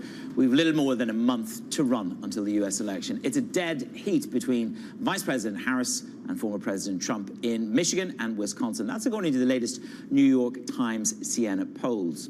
This comes as the Democratic candidate cuts successful fundraisers in California short to head back to Washington for an emergency response meeting on Hurricane Helene. Joining us now is Jack Fitzpatrick on the latest in the polls. So they're neck and neck in Wisconsin and Michigan. I mean, these two have been decided by less than a point in the last 6 campaigns. So this is incredibly important. Where is Harris losing ground? Because the article goes on to talk about, the poll goes on to talk about Nebraska. She's ceding ground on the economy. And this is where it's incredibly important. Yeah, she's actually losing a bit of ground, or at least losing a bit of the national advantage across the country. It's still a national popular vote advantage for Harris over Trump, typically in these polls. But there's been a narrowing over the last almost 2 months when Harris came into the race and shot ahead a bit in the national polls. But one of the other takeaways from these swing state polls is that it's a tougher go for Harris and better chances for Trump than you see typically in the national across-the-board popular vote polling. In this case, it's a 1-point lead in Michigan and a 2-point lead in Wisconsin. Those are both within the margin of error.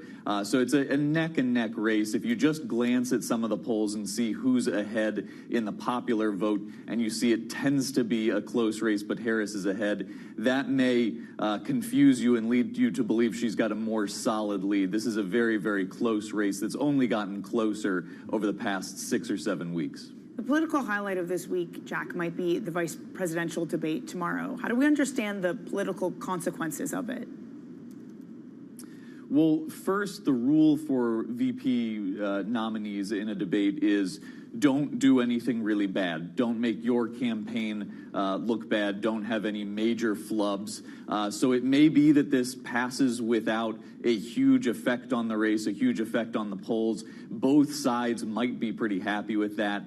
Then again, J.D. Vance wants to go on the attack on policy. It's safe to say he'll try to hit Harris and the Biden administration on the economy, her record on the U.S.-Mexico border, possibly go after Walz for, at times, not totally accurately describing his military service record. And Vance is the one with a little bit of a ways to go in terms of getting a better spotlight. His polling typically shows that of the 4 people to watch in this presidential race, his unfavorables tend to be pretty high. Walz will try to go after him, not necessarily personally, but he's going after a VP nominee who's considered one of the less likable characters in the presidential race. But both sides will try to avoid making any major mistakes, which would be the big story if that happens. Do no harm. Jack, appreciate it. Jack Fitzpatrick of Bloomberg Government joining us from Washington. Now, elsewhere, U.S. Eastern and Gulf Coast docks are preparing for a shutdown. Workers are threatening to walk out amid stalling labor talks. The spokesman for the Port Authority of New York and New Jersey released a statement saying, "We are coordinating with partners across the supply chain to prepare for any potential impacts. We urge both sides to find common ground and keep the cargo flowing for the good of the national economy." Joining us now is Bloomberg's Brenton Murray. Brenton, what are the sticking points that the union and the employer still cannot agree on? Well, the big one is wages. The Longshoremen's Union are asking for a considerably higher amount of wage increase than the employers are willing to give them. And the other big issue threatening the dock workers is automation. Ports around the world are largely automated. They're almost all automated in Asia. That's not the case in the U.S., and the unions want to keep it that way to protect their livelihoods.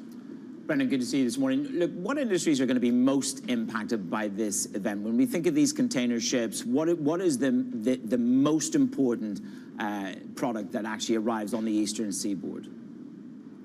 Well, there's a number of them, and the impact will not be obvious immediately. This will have to drag on for several days or even weeks before consumers and businesses really notice the effect.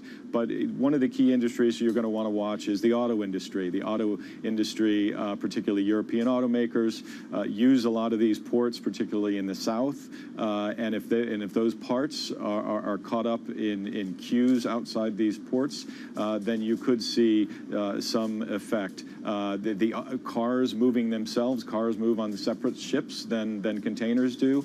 We could also see the movement of imports and exports getting disrupted. Another industry is the fresh food industry. A lot of this comes from Latin America. The eastern seaboard has a number of refrigerated warehouses, things like bananas from Central and South America come through these ports. So if refrigerated containers are not moving, some of those will get priority. But if they're not moving, food spoils, and that's going to cost companies the money, and ultimately consumers could pay for that. Brendan, a lot of people, when they heard about the strike, 2020 came to mind, and fears of the inflation that came from a stoppage of goods traveling around the world. At what point do we need to start worrying of a repeat of that, of some sort of inflationary risk to the global economy? It seems that the people we talk to say that this will have to go on for several weeks. The big container carriers have announced surcharges for a disruption on the East Coast and Gulf Coast, but those surcharges don't take effect until around the third week of October. So there's a bit of a grace period in there, but ultimately ships backing up in ports just bogs down the whole system. Those ships go back and forth between Europe and South America, and some from Asia. So the whole system could get backed up, and those inflationary pressures, it was just about 4 years ago this month that we saw ships starting to line up outside of Los Angeles, and a similar thing could start to happen if those ports remain closed and containers aren't allowed to move either in or out of the country. Well, it's certainly going to cost in dollars. What is it? Oxford Economics reckons $4.5 to $7.5 billion a week. So if this drags on, it certainly can have a big impact. Brendan, thank you very much. Brendan Murray there with the very latest on the strikes on the eastern seaboard ports. Over in Europe, you've got stocks in the automakers. They're slumping this morning. You've got Volkswagen, Stellantis cutting their profit outlook. Stellantis shares hitting their lowest level since October 2022. Oliver Crook is tracking this story. Ollie, good to see you this morning. I mean, you just think of some of the Stellantis brands here, Ram, Dodge, Jeep. This is about a company going from cash generation to cash negative. What is the headwind? Yeah, absolutely, Manus. And it's not the only one. I mean, this has been an absolutely brutal month for the automakers, as we've been reporting. I mean, these are all the companies that have cut their outlooks just in the month of September. In fact, the graphic isn't even big enough to get them all on there. We had Aston Martin coming out today as well. And there are a couple of idiosyncratic stories attached to some of these, right? BMW has that big recall. Stellantis, as you're mentioning, they're struggling with Dodge and Jeep sales, so they're trying to gas that up by spending a little bit of money. But overall, the picture doesn't change that much, and it's a question of demand. The demand is just not there. And the slowdown in China, it's hitting all of these companies majorly, particularly the German automakers. When you look at how much they've been hit just today in this session, I mean, Stellantis is down 13%, Volkswagen down 3%, Aston Martin down, losing almost a fifth of its value today, which is really remarkable because when you switch the board and you look at the year-to-date move, there is already a huge amount of bad news priced into this sector. I mean, Stellantis has already lost 40% there. We're really coming at a key moment for the auto industry, as we've been talking about, and really investors seemingly not very forgiving about it, even if with all of this bad news already priced in. Well, that's the thing, Oliver. Some of it is idiosyncratic, sure, but as you mentioned, it's about demand. So how do these car makers turn things around? Yeah, absolutely. I mean, the sort of formula for at least Volkswagen, and this is something that they've been very reticent to do for a very long time because a number of union representatives sit on their board and prevents them from cutting jobs, is basically having to close factories and cut jobs to meet that new reality of demand. And when you look at Volkswagen, their net income per employee, and you look at Volkswagen here versus many of their other competitors, they're about halfway to many of these. So they make basically half as much net income as any of these other large car makers. So for Volkswagen, you know, one of the biggest car makers on the planet, this is going to be their key focus. And the good news for them is that they have some room to cut there. In terms of, you look at the number of employees they have, they are the biggest car companies in terms of the number of people they employ. They employ almost 700,000 people. They employ about 300,000 of them here in Germany. And when you look at how much money it costs to build a car in terms of labor costs in Germany, it's about 62 euros an hour for a worker. When you go over to Hungary, just over the border, not too far away, it's only 16 euros per hour. So this is going to be the key for the equation for Volkswagen. Stellantis has been cutting costs to the bone, so they have a little bit of less room to ride, but this is exactly the story that we're going to be watching in the auto sector for the coming months. Oliver, thank you so much for taking us through it. That is Bloomberg's Oliver Crook. Okay, coming up, we're going to get you set up for your trading day. As Manus mentioned, it is a week that is book-ended and book-started. What's the equivalent of the first bookend? Anyway, bookend by Chair Powell. We're going to have that next for you on your brief.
From our studios in New York and San Francisco, our expert hosts have the data and analysis about the companies you know and the startups to watch, plus the interviews you don't want to miss.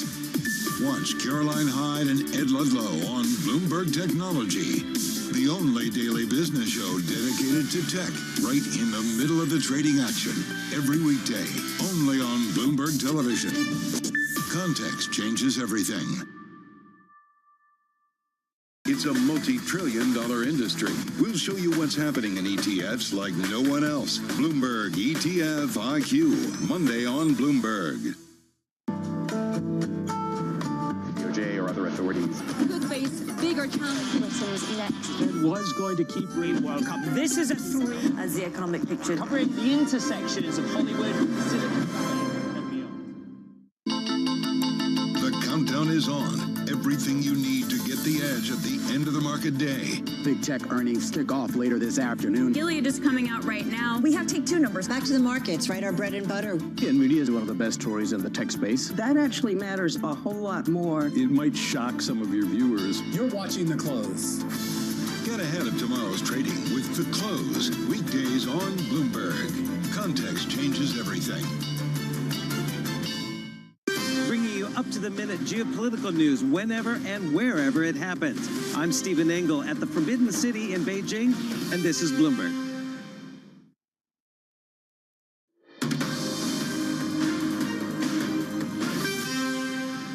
Let's get you set up for your trading day on this Monday. First off, we're going to have Carnival earnings. The cruise ship operator will report before the market open. Then we're going to get MNI, Chicago PMI at 9:45 Eastern. We'll also have Dallas Fed manufacturing activity data. That's at 10:30. And then Fed Chair Powell's remarks. Those are front and center at the NABE conference. That is just before 2 p.m., Manus. Indeed, he's going to bookend that week. Today and Friday on the back of the jobs numbers, 146,000 is the number. Lori Calvasino was with us. She is conservative in her view. She says we're fully valid for this year. Next year, 6,200 on her numbers. And if you go with consensus, it's Nirvana, 6,500. I thought one of the more interesting things she also said was if you believe there's a value rotation in the U.S., you kind of have to believe that you need to rotate into Europe too. They're one and the same trade, even with the economic woes in the country. Earnings still hold up very strongly in the Mag 7. Don't be too quick to pull the trigger in rotating from growth to value. Surveillance is up next.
I think what's happening is we're starting to bring realism into the discussion. I mean, I think understanding the global energy system, the scale of that system, the important role that it plays in everybody's life around the world, and then thinking something that's been built over 150 years, trillions and trillions of dollars of investments that's playing such a critical role in the economies around the world, how you transition out of that system. And I would say transition from a higher carbon emission system to a lower carbon emission system. We started out with a very narrow solution set focused on wind and solar and EVs, and assumed or aspired that that would address the total set of the issue, and it doesn't.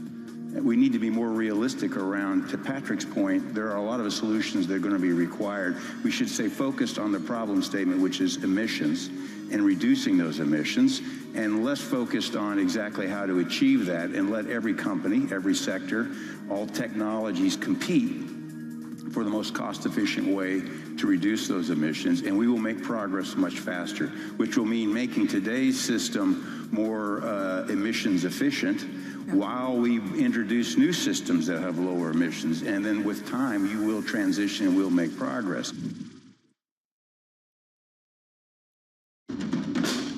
There is this real momentum from Wall Street. We are basically deep in the European earnings season. Take a look at how we're faring when it comes to Asian markets.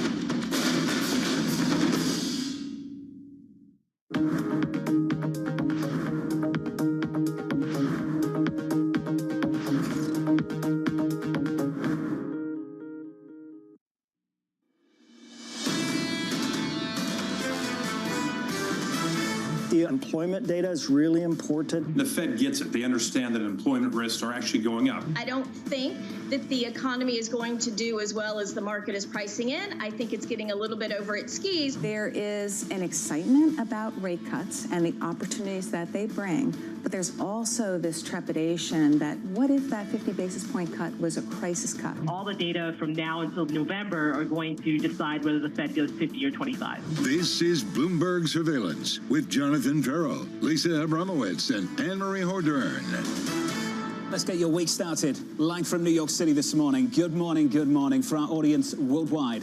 Bloomberg Surveillance starts right now, and here are your scores on the S&P 500. Slightly negative on the S&P, just off all-time highs after a third week of gains on the S&P 500. On the Nasdaq 100, we're down a single tenth of 1%. A bit of underperformance on the Russell. On the small caps, we're down 0.4. Lots to talk about over in China. We'll get to that in a moment. I want to talk about the week ahead. Two standout issues for the week ahead. One is on Friday. Payrolls. One is later this afternoon, Bramo. Chairman Powell speaks. 1:55 p.m. at the NABE conference. How much does this really set the tone for the rest of the week in terms of understanding how high the threshold is to have another outsized cut? In other words, is there a sort of a downside surprise that needs to take place, or is there a consensus building on this committee that they can have room to cut pretty aggressively, even without any weakness, just simply because the neutral rate is substantially lower? Torsten Slok over the weekend saying, summing up how he views the economy now. Current economic conditions can be best described as Goldilocks. Not too hot, not too cold. But the story doesn't end here. The risk with cutting interest rates too much too quickly that the economy becomes too hot again. And you mentioned China. We had a deflationary China. Well, we now have an inflationary one. Well, let's talk about the data we get this week first. Payrolls on Friday, 146K is the estimate in our survey. The previous read, 142. Jobless claims on Thursday, we're looking for 221. Last week, 218. If you look at the US economic data right now in the jobs market, things are still okay at a very high level. Which is the reason why it's this Goldilocks moment. And what struck me over the weekend is we have bifurcated tales that are becoming more and more bifurcated, and people are doubling down on this Goldilocks landing. Mike Wilson of Morgan Stanley saying that over the next 3 to 6 months, equity performance, both at the equity and sector level, will be determined more by labor market data than anything else. So which is mispriced? Which is most mispriced? Is it the idea of an accelerating economy, or is it one that is much weaker than possible? And which is it, the sort of Torsten Slok view of the world or the Andrew Hollenhorst view of the world? Well, if you're looking at one economy specifically this morning, it's the risk of reacceleration. It's China. The CSI 300 absolutely ripping in today's session, higher by more than 8%. A 9-day winning streak on a CSI 300, higher over that period by almost 30 full percentage points. This market is absolutely ripped, and Lisa, seemingly nobody wants to be short going into week-long holidays over in China. What's fascinating to me is that everyone believes that this is a bazooka. And what's fascinating to me is that not only are people betting on Chinese equities, but this is sort of the rationale for what's underpinning this broadening out. That has been one of the biggest broadening outs that we've seen in quite a while. And I'm not just talking about within China. I'm talking about within Europe. I'm talking about within a bunch of different sectors in the U.S. How else does it make sense that the euro is stronger today after some pretty negative data coming out of Germany and the auto manufacturers, unless, well, China is stimulating? Why will the read-through be so significant to the rest of the world if we haven't even gathered how much this really is going to help the Chinese economy and really stimulate the Chinese consumer? It also comes when we got fresh data out of China. When you look at what's going on in the real economy, the manufacturer data, the factory orders, they are still slumping. It just shows how needed that stimulus was, but how effective is the big question that stimulus is going to be. We've had false dawns before when it comes to the Chinese economy, and I think that's a big question right now. But to your point, Lisa, it is a huge sign of relief, not just for stocks, but also commodities like iron ore, and then desperately needed for the European economy. So I think this is the big challenge for investors right now, and has been over the last week or so with regards to China. Can you get excited about the future when there are so many reasons to be anxious about the present? I think the European automakers are a fantastic example of that. Look at what we saw from BMW, Mercedes, VW last week. Those stocks absolutely ripped. And then it's the Monday morning reality check from Volkswagen, from Stellantis. Stellantis cutting its outlook. VW, the second profit warning in 3 months. The problem is it's hard to see how to fix this, right? I mean, you could say, okay, stimulate China and then you'll get more demand. But are you really going to get more demand for European auto manufacturers when you're talking about a price disadvantage and such a competitive landscape? It sort of raises the question, how much is this a domestic story and how much is this an international story? And that's something that structurally people are trying to get their hands around at a time where there are national champions in China. And in Germany, what are they, right? They are struggling, and they have overcapacity, and they don't have profits to show for it. They're struggling big time, and the issue is right now, and this line they are walking, and I spoke to the German foreign minister about this Friday evening, Annalena Baerbock. What are you going to do? She said, well, we sharpened our tone on China. Well, you sharpened your tone. Are you going to sharpen your actions? Friday, we will get a decision out of the European Union when it comes to tariffs at a time when China is stimulating, and they should be leaning into selling more cars. Potentially we can buy more, but they're potentially going to have to raise the walls. Because why? They are concerned about this overcapacity. Well, it's not just a reality check for the automakers, it's also a reality check for the German officials, like the foreign minister you spoke to on Friday. Germany essentially abandoning, or at least poised to abandon, any hope for growth in 2024. What about 2025? When we think about the European automakers, and I'm pleased you brought up the national champions in China, not just in Europe, this is going to boost stimulus for what? Purchases of cars? Maybe. Whose cars? BYD, NIO, or the likes of Volkswagen and Stellantis trying to sell into the Chinese economy? Because the trend of the last year has been to shift towards national champions. There's a preference of Chinese consumers to buy domestic brands. Will it really lift all boats in quite the same way? This is exactly the question that I think is preeminent on a morning like this. All of a sudden, rising tide lifts all boats, or does it, right? And this is sort of this feeling that people have been waiting for that stimulus from China to potentially offer that stimulative boost to the rest of the economy that once China provided. But as the structure of the economic channels changed to such a degree that that boost in China isn't going to really spill over certainly as much to Europe. U.S. is more immune to that, right? It has its own stimulus and its own kind of issues. But to me, that's really the ultimate question with Europe at a time when the euro is the strongest versus the dollar going back to July of 2023. On what? Euro dollar 112. More on the euro a little bit later. The biggest one-day gain since 2008 on the CSI 300 over in China, after the biggest one-week gain since 2008 just last week. Speaking of risk, the dominant risk this week, the threat of port strikes in America across the East Coast and around to the Gulf Coast. That is a real risk this week. Well, but I was talking to officials about what are you so concerned about leading up to the election? This was one of the biggest issues for two reasons. How do you come out and talk about it? With the White House right now, what they're saying is that they are going to leave it up to the negotiating table. At the moment, they do not want to get involved, but they want to see everyone go to the negotiating table. But at the same time, you do not want to see an increase in inflation, which potentially a prolonged port strike could reaccelerate inflation and also upset a number of consumers. This is a port strike from Maine to Texas. It is a cloud hanging over this administration and the incumbent candidate, Kamala Harris. Yeah, some people are calling this the biggest wild card heading into November, given the fact that a strike like this could cost the U.S. economy $4.5 billion to $7.5 billion a week. This, according to Oxford Economics. Bigger issue to me is longer-term effects, because you could get that back if you open the ports and some of those supplies start coming through. Think about retailers that have been struggling with all of the inventory booms and busts post-pandemic. How do you plan for suddenly your equipment, your goods sort of getting delayed off the port because there aren't the workers to really unload the ships? These are real issues. And how do you represent the biggest union push of any candidacy while bringing two sides to a table with carrots and sticks and the like? So 2 points to make there. Let's strip out the first one. What you do, you import more in the summer, which is what we saw, right? We saw some record imports. The West Coast ports were absolutely stacked. We talked about that a million times. The second point, I think, speaks to the amount of leverage these union workers actually have this week and for the next month. Going into the election, the president does want to get involved. The last thing the Democrats want right now is for this to spill over and become a much bigger issue. They'll be putting huge amounts of pressure. Just give them what they want. Give them what they want, and let's move on from this issue quickly. I think the unions have a lot of leverage. They definitely have a lot of leverage, because no one wants to see this become a prolonged crisis. A prolonged crisis is going to end up in the headlines, and it could sour the politics, but also sour the employers. President Biden, it's collective bargaining. I don't believe in Taft-Hartley, which means basically he could say, you have to go back to work. We need 80 days. This is mission critical. He doesn't believe in that. So the unions are basically saying, well, sounds like we have the upper hand. Look out for Danny Berger a little bit later on this morning on this story. Coming up this hour, we'll catch up with Norman Rule of CSIS following the assassination of Hezbollah's leader in Lebanon. We'll speak to Ed Mills of Raymond James as the economy outperforms in swing states, and Brian Weinstein of Morgan Stanley with bonds on a 5-month winning streak. Let's get you an update on stories elsewhere this morning. We can do that with your Bloomberg Brief. Here's Yahara Hakez. Hey, Yahara. Hi, John.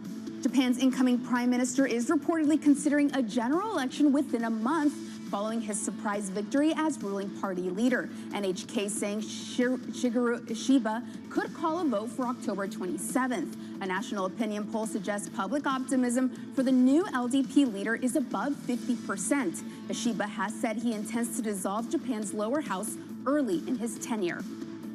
Meanwhile, vice presidential candidates Tim Walz and J.D. Vance will take the spotlight tomorrow night in a debate on CBS. The candidates will stand behind podiums in front of 2 moderators and without a studio audience. Vance has been prepping with Republican Congressman Tom Emmer of Minnesota, while Transportation Secretary and one-time presidential hopeful Pete Buttigieg has been holding mock debates with Walz as part of his preparations. And at least 84 people are dead across the southeast after Hurricane Helene tore through the area as a Category 4 storm. Helene destroyed homes and left millions without power, while floodwaters are threatening more damage in Georgia and South Carolina. AccuWeather estimates the storm may be one of the costliest in U.S. history, with damages totaling anywhere from $95 billion to $110 billion. President Joe Biden, Vice President Kamala Harris, and Donald Trump all plan to visit the area this week. That's your Bloomberg Brief. John? Yahara, thank you. Appreciate the update. Plenty more updates from Yahara throughout this morning. Up next on the program, the Middle East bracing for escalation. They want to get those families back to those homes and kibbutzes in the north. We want to see that too. We believe and continue to believe that an all-out war with Hezbollah, certainly with Iran, is not the way to do that. That conversation up next, live from New York City this Monday morning. Good morning.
We spent some time here on the broader presidential race.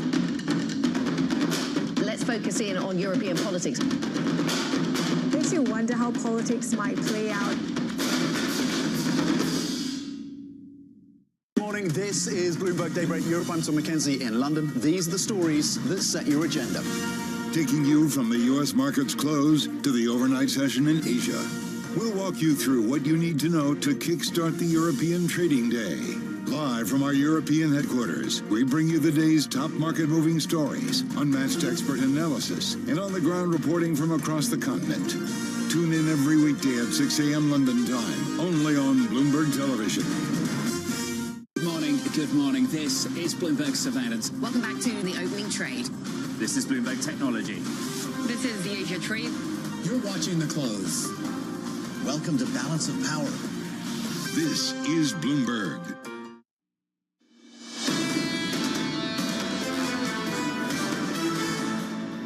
Five-month winning streak, potentially poised for on the S&P 500. Equity futures right now just slightly negative. We're basically unchanged on the session. Yields are higher by 2 or 3 basis points. The 10-year 3.77. Under surveillance this morning, the Middle East bracing for escalation. They want to get those families back to those homes and kibbutzes in the north. We want to see that too.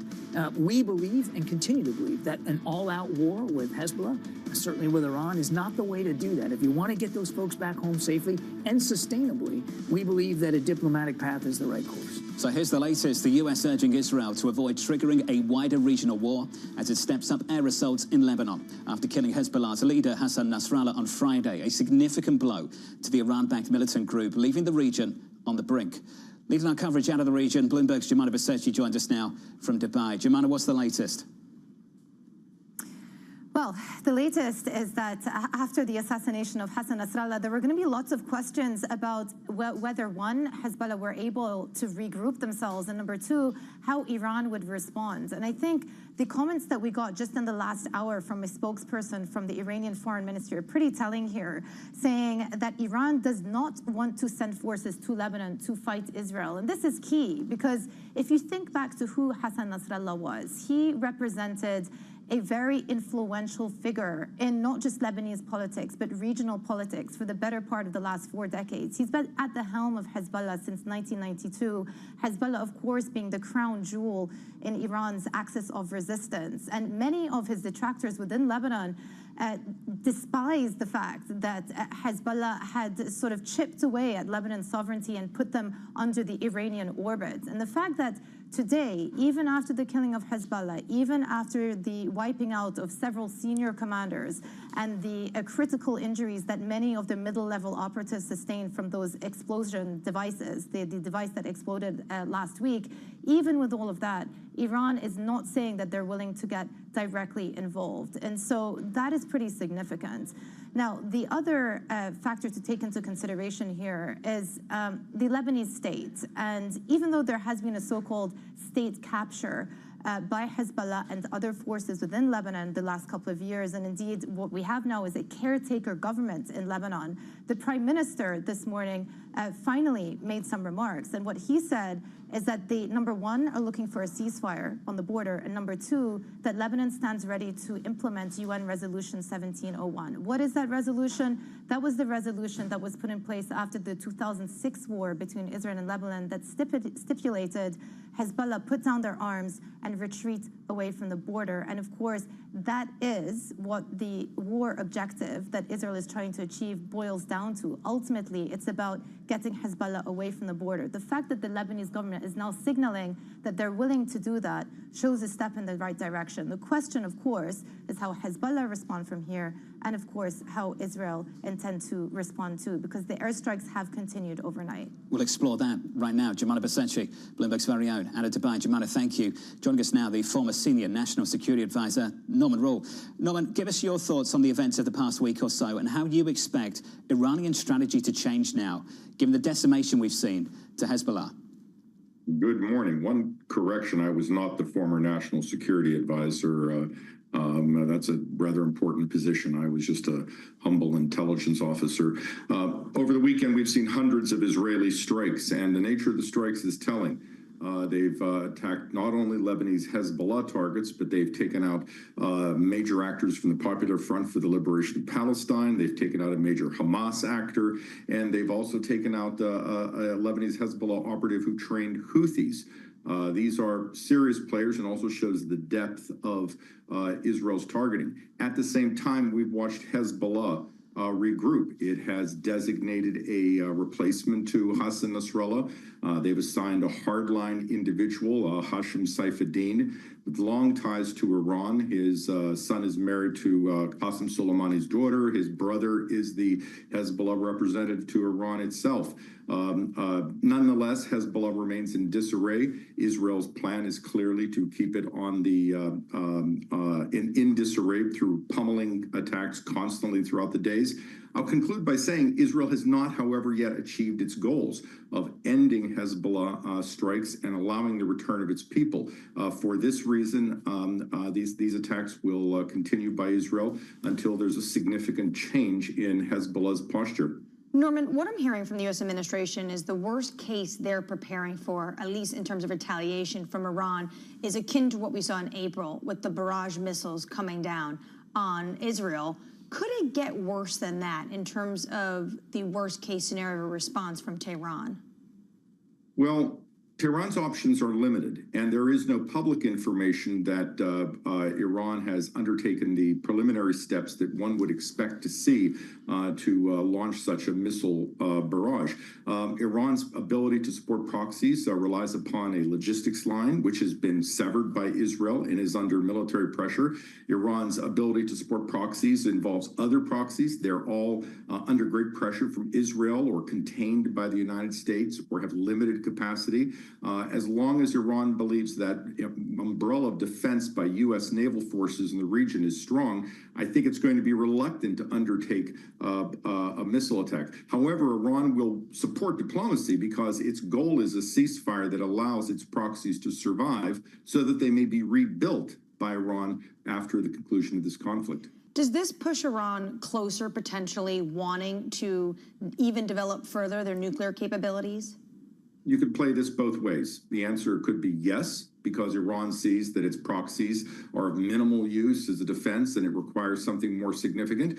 But you could also play this as Iran would think that after Israel's intelligence successes against Hezbollah and in Tehran itself, now's not exactly the time to undertake covert activity that could be interrupted by an Israeli attack, assassination attempts, et cetera, et cetera. Just to build on that, there were a lot of notes over the weekend talking about how this was a likely outcome, the potential acceleration of nuclear development development, even covertly, in Iran. Will the West just allow that, or will there be a more aggressive stance to really tap that down? It's not known. Much depends upon the position of the United States. Currently, Iran has been producing 60% enriched uranium. That's not sufficient for a nuclear weapon, but it is military grade. And the United States, Europe, and Israel have not responded militarily to that very serious development, which would be intolerable or seen as even a casus belli only 10 years ago. So much depends on what happens in the U.S. election, I think. What do you make of the silence from a number of other leaders in the Middle East with respect to the Nasrallah killing? Lebanese Hezbollah is considered to be a terrorist group by the vast majority of the Middle East. I have dealt with such individuals routinely over the years, and I am sure they are delighted with his passing. Of course, they regret the loss of Lebanese civilian lives, but they understand that Hezbollah, like the Houthis and Hamas, all bury their military forces in civilian areas, and that's an inevitable consequence of conflict against Iran's proxies. But there is very little support for Hezbollah in the broader Middle East. Norm, is there a potential now, given what we've seen changing and the dynamics changing in the region, that in the lame duck session of the Biden administration, it could reopen a path to Israeli-Saudi normalization? I think that's unlikely as long as there remains an absence of a two-state solution. The Saudis have been clear. They're looking for a process that is irreversible, provides a finite conclusion for a two-state solution of a reformed Palestinian Authority, reforms in the Palestinian Authority, removal of Hamas as a political actor, and Netanyahu's agreement to a two-state solution seem awfully distant today. Can we dive into, though, potentially the removal of Hamas? Now that Hassan Nasrallah is dead, this was a key individual for Sinwar. Sinwar wanted this regional outbreak of a war. He wanted Israel to have to fight on these two fronts. With him dead, does this potentially mean Sinwar will change how he's dealing with the U.S., with the Israelis, via the Qataris in terms of a ceasefire agreement? I think that's unlikely, if only because, in part, Nasrallah's successor is at least as hardline as Nasrallah, if not more so. Sinwar is also playing a long game, hoping that the Western political pressure in Israel, Israeli fatigue, will allow him to survive and rebuild within Gaza. I think Yahya Sinwar's primary worry is Israeli special forces closing in on him, and that will determine his posture towards any ceasefire agreement. Norman, zooming out, there was a lot of speculation over the weekend about what this means to the alliances between Iran and Russia and North Korea and China. There has been sort of a loose affiliation with a number of states that don't feel connected to the U.S. and Europe and those alliances. Do you expect any kind of response or any kind of tightening of the ties between, say, Iran and Russia and North Korea and even China, especially given the oil linkage, on the heels of this, or do you think that there will be fissures? All three of the actors, Russia, China, and Iran, are revisionist players. They seek to change the world order, to remove the United States and Western influence from that world order. But their economies don't fit well together. Indeed, Iran and Russia are oil competitors. There are areas in which they can and do and will cooperate, some military cooperation, some economic cooperation, but it's not a natural and easy fit as an alliance. You will continue to see that relationship progress, but Russia and China have shown they're really staying out of the Middle East conflicts. They're not a major player in much of the diplomacy, and like Iran, they haven't been able to have much of an impact on what's happening with Israel's strikes on the proxies. Norm, we've got to leave it there. It's always great to get your insights, sir, on a Monday morning. Norman Rawl there, the former senior U.S. intelligence official. Stand out in the market, what isn't happening? Crude last week, down 5%. Crude this morning, down 0.2% on WTI. Brent crude, down 0.4. Still sort of believing on the heels of some potential pricing war out of Saudi Arabia as being a greater impetus in the market than any possible disruption. Right now, people are not viewing this as potentially disruptive to oil production in any way. Also, what we've seen over the course of now a year is that actual supply has not been hit. Sure, have vessels had to change course because they're not going to go through the Red Sea because basically the Houthis are still running rampant in the Red Sea and they're having to go around the Horn of Africa? Yes. But has actual supply been hit? No. And until actual supply gets hit, you probably won't see it reflected in the price. WTI 68, Brent crude 71. Coming up this hour, we'll catch up with Ed Mills of Raymond James, with swing states seeing faster growth than the overall U.S. economy. We'll get into that data next on the program, live from New York City this morning. Good morning to you all, with equity futures very close to all-time highs and just about unchanged on the session so far.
I've seen firsthand how some fashion businesses make women feel. And I think there's one thing, you know, being really vocal and being an Instagram activist and talking about something, there's a difference than putting your money where your mouth is and really trying to do something about the problem. And that's what I did with that business. It was about how do I take everything that I know and I've learned and actually do the opposite. And I think that as a young black female entrepreneur, the only thing that I could do was what I know from my experience. And the honest truth is, I didn't set out to create a company that was like deeply rooted in the principles of inclusivity and diversity. I set out to make a company that was right for me and my friends, and I knew that if I had a problem, chances are somebody else does. And I think that's where so many businesses are, you know, created, when you're solving a problem that's real for you and therefore real for the consumer.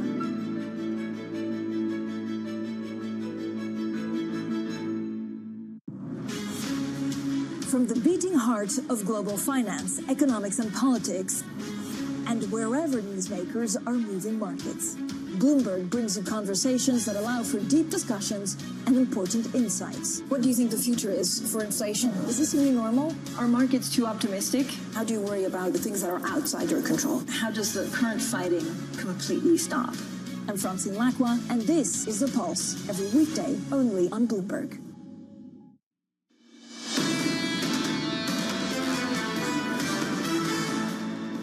Three weeks of gains on the S&P 500, staring down the barrel of a fifth monthly advance on the benchmark in America. Equity futures right now just about unchanged going into the close of September. On the Nasdaq 100, we're down about 0.1%. On the Russell, we're down 0.4. We'll catch up with Chris Harvey of Wells Fargo a little bit later on the program. This is what Harvey's got to say about the move last week.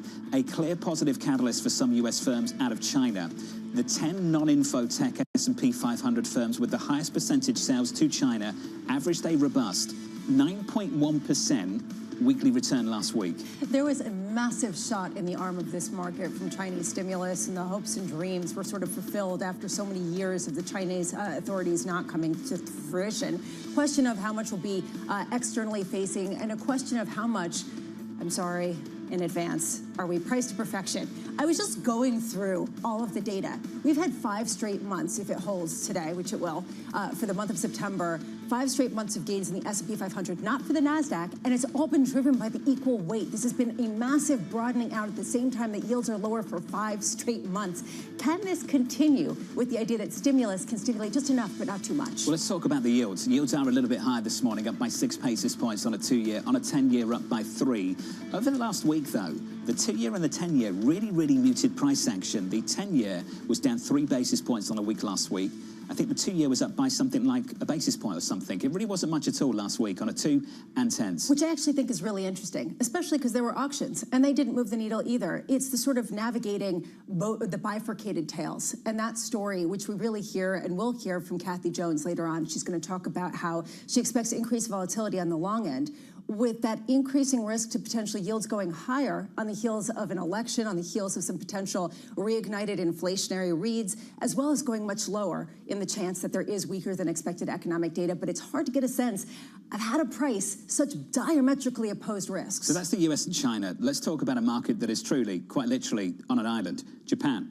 Dollar yen had a move on Friday. It was the biggest one-day move lower, going all the way back to the start of August. So Japanese yen strength off the back of essentially a new prime minister that's going to come in and ultimately endorse the normalization process at the BOJ. The Nikkei was closed. The Nikkei 225 opened up Monday morning and got absolutely hammered, down almost 5% to kick off the trading week. Yeah, the potential for him to support some sort of normalization. However, and this might explain why the yen is a little bit weaker today. Yesterday, the 67-year-old Shiba talked about how he wasn't that quick to normalize policy, saying, I don't think we should be talking about interest rates in a situation where we still can't say for sure that deflation has been defeated. So if you start betting on policy changes, good luck to you, because we've seen a lot of flipping and flopping from all over the world. A little bounce on dollar yen, 142.73. That currency pair firmer by 0.4%. Under surveillance this morning, the top story worldwide in global markets, Chinese stocks entering a bull market, soaring for a 9th straight day as government stimulus brings back investors. The CSI 300 index jumping the most since 2008 in today's session after the biggest weekly advance since 2008. We've had a massive move in the last week. How many notes did you read over the weekend? Tons. And how many really just all talked about, well, you can't fight this. Got to go into China. David Tepper's not a dope. Kind of have to follow him. And you know what? Buy China because it's been really beaten up. But even if it's just a trade, well, it's going to do really well. That was pretty much every single person. I didn't hear one person saying, I don't know, except for maybe the economists who are skeptical. Even if you don't like it, it's not something you want to get in front of. That seems to be the takeaway over the weekend. This was truly global. The Golden Dragon Index closed out the week last week, up by 24%. If you take the basic resources names on the Stock 600, they were up last week by 11%. Luxury stocks in Europe last week were up every single day. Monday, Tuesday, Wednesday, Thursday, Friday, advancing. Pick your spots. Is that the moment now to pick your spots to work out what's really durable and what's just a position squeeze because everyone was so underweight? Anything related to China? Maybe. I mean, the idea here is that people from China, wealthy individuals, are going to go to Europe to buy.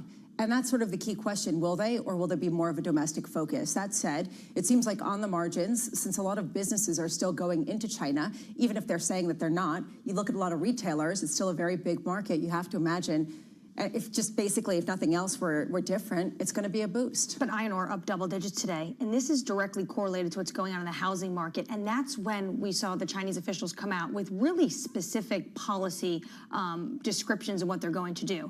They've moved to lower the mortgage rates, and then 3 top cities, China's largest cities, relaxing rules for home buyers, immediately trying to stir some of that momentum in the property market. So what do you do with the automakers, particularly when they tell you things like this? Stellantis, the latest automaker, slashing its profit outlook for the year, citing plans to dial back production and spend more on promotional incentives. The report coming after Volkswagen issued its second profit warning in just 3 months. Stellantis is down by almost 14%. It's getting absolutely hammered, Bramo. And this is the challenge for anyone trying to play this China story. Ideally, in an ideal world, stimulus into the Chinese economy, boost demands for autos. Whose autos? That's the question. That's the problem for the European players. It's been pretty much the Chinese auto manufacturers in their entirety. When you talk about some of the luxury brands in Europe that are being sold into China, they're for very specific purposes to high-end individuals. It's not about the electric vehicle kind of contract. But to me, this ultimately goes down to a couple different prongs for Stellantis. The fact that China demand is weak, the fact that there's overcapacity in Germany, and the fact that their lineup in the U.S. has been, I guess, lackluster for a lot of people. And how do you change that without some sort of overhaul that's very difficult to do right now given the labor situation in Europe? At home, they're dealing with this bungled transition on the EVs. And we've heard from European car makers. They're talking about the fact that potentially there needs to be some sort of subsidies. The way the politicians want them to get to the end game, they potentially need more help because the demand isn't there. And then when you go to places like China, the autos, when it comes to Audi, Porsche, absolutely hemorrhaging market share in the Chinese economy. Then potentially you look at January 2025, and it might be a different U.S. administration, and there might be tariffs in the United States, and Europe is going to be stuck in the middle. And where does that growth come from? China has opened up the stimulus taps. It might not lift all boats. That'll be a debate for us through this week, and I imagine through to the end of the year as well. I want to get to this. We are quite literally watching a movie script being written in real time. SpaceX kicking off its mission to bring home 2 NASA astronauts stuck in orbit after flying on Boeing's Starliner spacecraft. The SpaceX Crew 9 capsule carrying 2 people and 2 empty seats docking with the ISS yesterday. It's set to return with the Starliner duo next year. I love this story. I love that you're bringing this up because you just think it's outrageous that we're not talking every day about the fact that there are astronauts stuck in space. And why aren't we saying, like, how come we just are leaving a couple of astronauts stranded in space for an extra 6 months? I'm shocked it's not like the top story this year in this country. Is that really the case? No, seriously. We'll keep bringing it up. Look, I do think it's interesting that it has to be Elon Musk's company going up there and bringing them back. Why are they going to have to wait until early next year to bring them back? Why can't they just bring them back, you know, as soon as they get there? Like, I don't have an answer for that at all. You got an answer for that? They're hitching their rides. I think it has something to do with when they can actually safely come back down to Earth. Okay, it's a timing issue. Timing issue, but also this isn't a top story because, yes, this is going on in space, and at some point they will be safe, and they are safe right now, even though they're floating in space, while there are 2 hot wars happening on Earth. I get it, but you've got to turn this into a movie.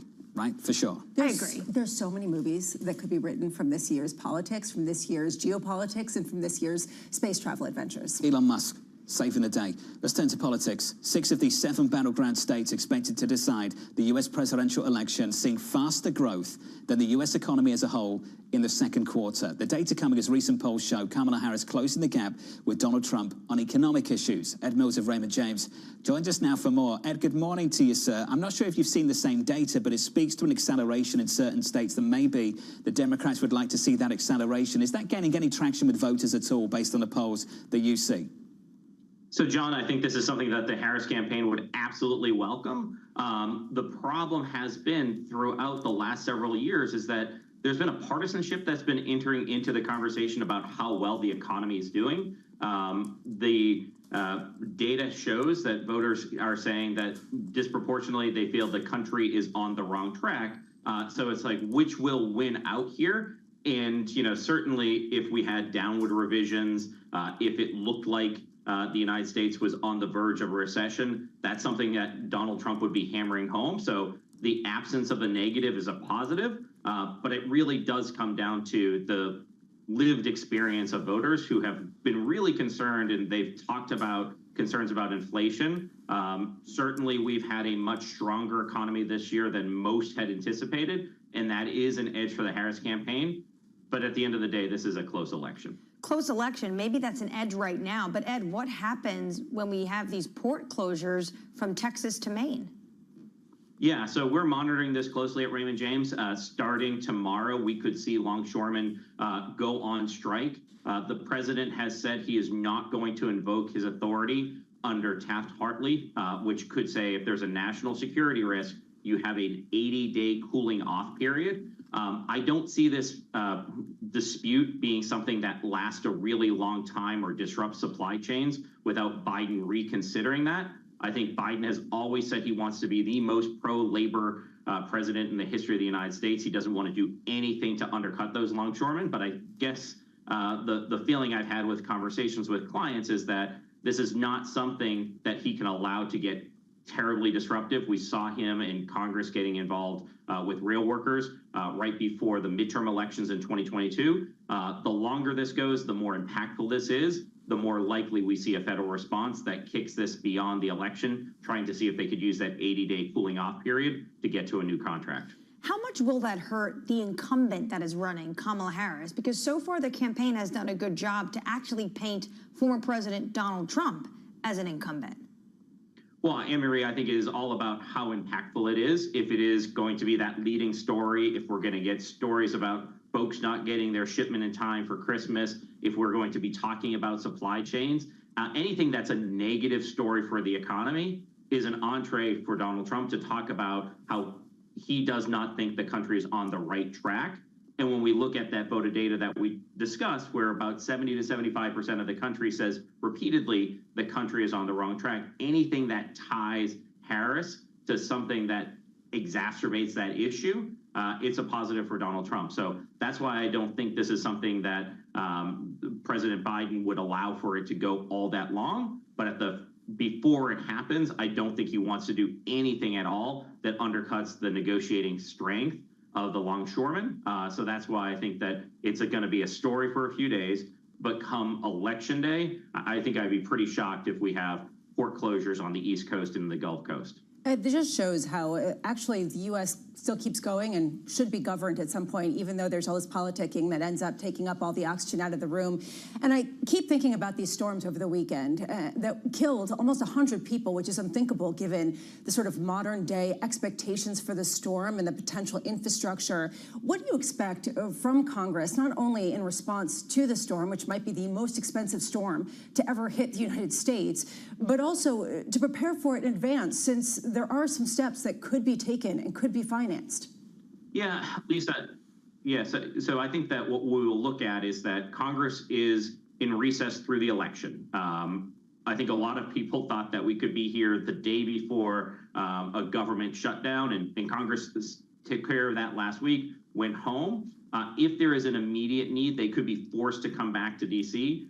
Before the election. I think more likely is pretty soon after the election, we will see one of the largest aid packages ever developed that will go to fund this reconstruction. There was the bridge collapse in Baltimore. That's been waiting for a vehicle. I'm also looking at other pieces of legislation. There's been a conversation here this morning about China. There's a series of anti-China legislation that's already passed the House. That's looking for a vehicle to move. So I'm looking at a pretty close to right after the election, big package to move that really funds this reconstruction. But what else gets added on is a big part of the conversation. What you're talking about, other things that could finance it, our government has had a long history of pre-disaster mitigation efforts. The problem here is that I think a lot of people living in some of the most impacted area, I look at Western North Carolina, who thought that part of living in Western North Carolina was a hedge against being impacted by a hurricane, especially at this level. So I understand that there are pre-disaster mitigation measures that can be taken and finances should be given to those, but they are very difficult to pinpoint exactly, and the need is quite vast, actually. Ed, thanks for that. Appreciate it. Ed Mills there of Raymond James. Bramo, I think we can all sense your frustration for good reason. Devastating pictures over the weekend. This is a first world country, and we're seeing people drowning, getting hit by downed trees, getting completely flooded out of their homes, complete neighborhoods that are devastated. And to Ed's point, some of this was in areas that typically were not zones that would have been in some sort of hurricane-prone area. These are flooding pictures that we have not seen the likes of which in the United States, maybe ever. And you raised the question, well, what can you do? How do you get ahead of this? Oh yeah, by the way, Congress is on recess right now and won't be addressing any of this. So how do we avoid pictures like this? And oh yeah, hospitals getting flooded out. This is a major infrastructure. It boggles the mind. Yeah, it's devastating, these pictures. I was in North Carolina before this hurricane hit 2 weeks ago, and actually Governor Roy Cooper was doing a number of events and meetings leading up to this, trying to prepare. They knew it was going to be bad, but I'm not sure they knew how bad it was going to be. And right now they're just going to be dealing with a lot of emergency funding. Shocking pictures, and as we get more updates for you, we'll share them with you. Let's get you an update on stories elsewhere as well. With your Bloomberg Brief, let's cross over to Yahira Hackers. Hey, Yahira. Hi, John. Aston Martin shares plummeting in London trading. The luxury car maker said it expects financial performance to be below market expectations, citing disruption in the supply chain and macroeconomic weakness in China. Aston Martin follows in the footsteps of larger peers Volkswagen, Mercedes-Benz, BMW, and Stellantis, all of which cut their respective outlooks in recent weeks. Meanwhile, no one in sight for the strike over at Boeing. Friday night, the union representing some 33,000 Boeing workers in the Pacific Northwest tweeted that talks between the two sides have broken off with little progress and further dates for talks have been scheduled. Boeing has offered wage hikes of 30% over the life of a 4-year contract and some enhancements to retirement benefits. But that's seemingly not enough for the union, which wants to shift from 401k packages to a defined pension plan. And California Governor Gavin Newsom has vetoed what would have become one of the most comprehensive policies governing the safety of artificial intelligence in the U.S. The bill to hold AI developers accountable for harm caused by their products drew fierce criticism from some major tech firms who warned it could stall innovation. Newsom says he will consult with experts to develop workable guardrails.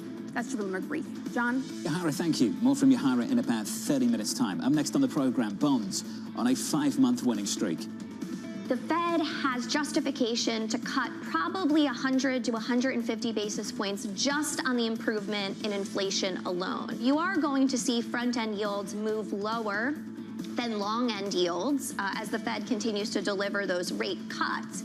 That conversation just around the corner, live from New York City this morning. You're watching Bloomberg TV.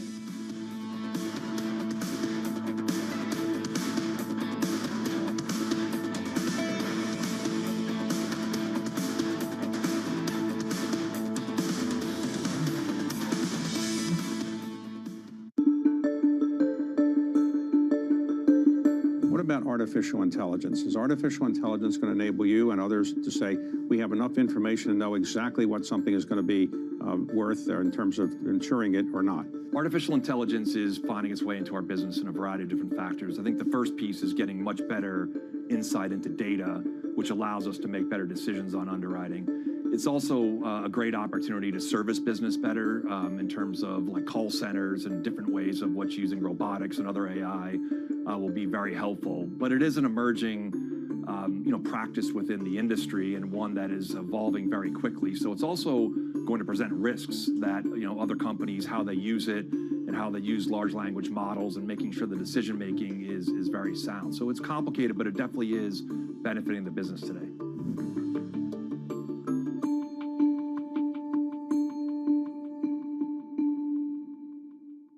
It's the world's second largest economy with a growing influence in global affairs. But geopolitical uncertainties, deflationary pressures, and questions about foreign investment linger. Bloomberg, the China Show, brings you the unmatched expertise you need to keep track of breaking news, in-depth market analysis, and the most influential newsmakers in and around China. Bloomberg, the China Show. Weekdays around the world, right here on Bloomberg. Context changes everything. Bloomberg covers the world with unmatched reach and resources. From more than 120 countries, the moment news breaks, 24 hours a day. Bloomberg, context changes everything. U.S. jobs numbers are released. Bloomberg has the report under surveillance with crucial data and expert analysis at terminal speed. Nobody covers jobs day like Bloomberg.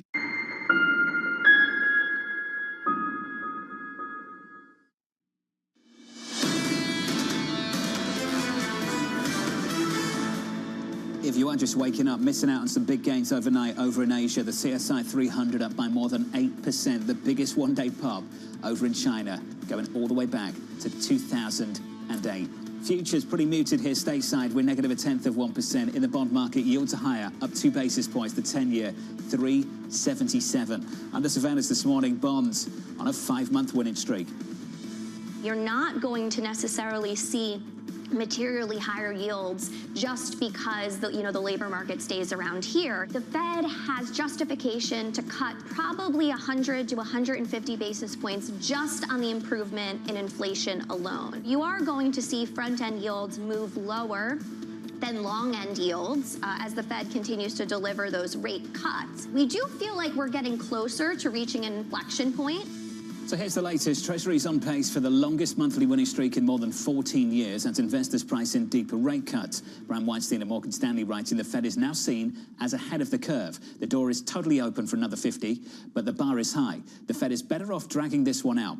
From here, having gotten off to a good start. Brian joins us now for more. So Brian, easing in China, rate cuts to the United States, the prospect of some inflationary policies in D.C., dependent on the outcome of the U.S. election. A lot of people asking the same question. Why aren't bond yields higher, not lower? I think we'll get there. It's going to take a little while. Listen, I think the playbook says when the Fed is easing, you buy bonds, right? People want to lock in rates. It's very rare. In fact, it's never happened before that we've come from such an inverted yield curve right into an easing cycle. And so I think people are missing that the trades more or less already happened. But in the meantime, any weaker data, any Fed easing, people will buy bonds. So I believe bond yields will be meaningfully higher than here. I think it's going to take a little while to get there. Let's just dig into that word, meaningful. Can we talk about that? You think we're at the bottom of a much bigger range. How big is that range? What is meaningfully higher? Listen, I came into this year saying 390 to 5, and obviously I'm a little bit off on the low side. So let's say it could be even a little lower, 325, 350. I think when you look at a Fed with a terminal funds rate near 3, the yield curve should be at least 150 basis points steep. So that puts us at 450. If the terminal rate's 3.5 or 4, well, then you go a lot higher. So listen, I don't think we've seen the highs in yields for this longer cycle yet. So if we touch just short of 5%, I think you could see a 5.5% 10-year note. If the Fed does everything right, if the data gets better, and China easing is a big part of that story. So you need more stimulus, more spending, all the things we're going to get. I think you can get 10-year notes outside the range of which we've seen to the high side much later next year. This is counter consensus in terms of how high the yield could potentially be in this cycle. It is not counter consensus when it comes to just volatility expected, especially heading into the election. How do you trade around this? How do you position for that type of whipsaw? Yeah, what's amazing is nothing's happening, right? We're kind of stuck in this 370 to 390 range. I mean, this is the tightest range. The rally happened over 5 months, and now we're stuck. So I think the answer may be don't expect what I just said to happen anytime soon. Again, people like fixed income. They want to buy bonds as the Fed eases. And listen, the election, I don't know that unless there's a red sweep or a blue sweep and there's a big outcome that's unexpected, I'm not sure the market isn't ready for it, right? We know we're going to get some more stimulus after. We know we're going to help out the hurricane victims. It's a little slower than we'd like. And so there'll be more spending. But there's also going to be an economic slowdown, right? I mean, I don't think it's going to be huge from here, but inflation is still falling. So I think we're stuck in a bit of a range, maybe for stocks too. And then when we get through this, when we get into January, February of next year, and you see the effects of the Fed easing, I think you start to see higher rates, but it seems a little bit boring for right now. Well, see, this is what I was really struck with. And over the weekend, I spent a lot of time thinking about the idea of how you navigate bifurcated tails. This idea that you have a potential hotter than expected economy, or you have a potential weaker than expected economy. And right now, people aren't willing to make any kind of bets. They're just betting on perfection in the middle for the foreseeable future. You're saying that we're not going to get a catalyst to change that until next year, that even though we're saying that Friday is the most important payrolls ever, that's not necessarily going to tip the tide one way or another. I think it's, by the way, I think you're right. I think we're priced for perfection, and I think the tails are in play. The problem with, say, Friday's payroll is if the Fed hadn't gone 50, right, if the Fed had been stubborn, the payroll would matter a lot. The fact that they're ahead of the curve, now we know if it's weaker, they can go 50 again, so you can get a response. If it's not weak and they did a little too much, the curve might bear steepen a little bit, or maybe even bear flatten, right? Maybe we take out an extra ease. But at the end of the day, is it going to change the course of what they're doing? I don't think so, right? We know inflation went from 8 to close to 2. We know that employment is weaker than it has been, maybe not super weak. So it leaves me thinking, as much as I don't like it as someone who wants to help their clients make money, you're stuck in a range for a little bit longer, despite the fact that you do have these tail risks. And if we overreact to one, you probably want to fade it, right? Which puts you right back into that range concept. Brian, does this remind you of the inverse of pre-2020? The line that really got that going in my mind was we're a long way from neutral. I remember that line, and they ended up being a lot closer to it than they realized. Are we going to see a repeat of that from the other side? I think it's possible, right? I mean, it feels like we're a long way from neutral, but we don't know where neutral is. And we didn't expect 5.5 to be necessary, and it was, which suggests that neutral is higher, right? The economy did not fall off a cliff when we got to 5.5, and we're easing not because we are in danger, but because we don't want to be. And that's why I'm so emboldened with a higher rate call for later. I don't think neutral is going to be 2.8 or 3. I think it could be 3.5 or 4. And so, yes, John, that's where we are, right? I think it looks like we're far from neutral, and we won't know until it's a little bit too late. And the impact of the eases won't be known until the middle of next year. So a lot to learn, a lot to get through. And I would be thinking not about what this easing cycle looks like in the next couple of months. I think it might be boring. It's what's on the other side of that. Agreed. Brian, it's good to catch up. Thanks for catching up with us. Brian Weinstein there of Morgan Stanley. Anne-Marie mentioned this line from Torsten Slock over at Apollo. The risk with cutting interest rates too much too quickly is that the economy becomes too hot again. That's basically what he's talking about. Put another way, maybe the neutral rate is a much higher level than what people are currently thinking, including Austin Goolsbee and even Jerome Powell we're a long way from neutral. Are they? We found out pretty quickly last time around that they weren't. Do you remember that? I do remember that. Yeah. And that's the reason why 5.5% is his top yield range. Coming up next on the program, Chris Harvey of Wells Fargo, Henrietta Trays of Vader Partners, Bloomberg's Danny Berger on the prospect of port strikes in America, and we'll catch up with Mandeep Singh of Bloomberg Intelligence. From New York City, the second hour of Bloomberg Surveillance, up next.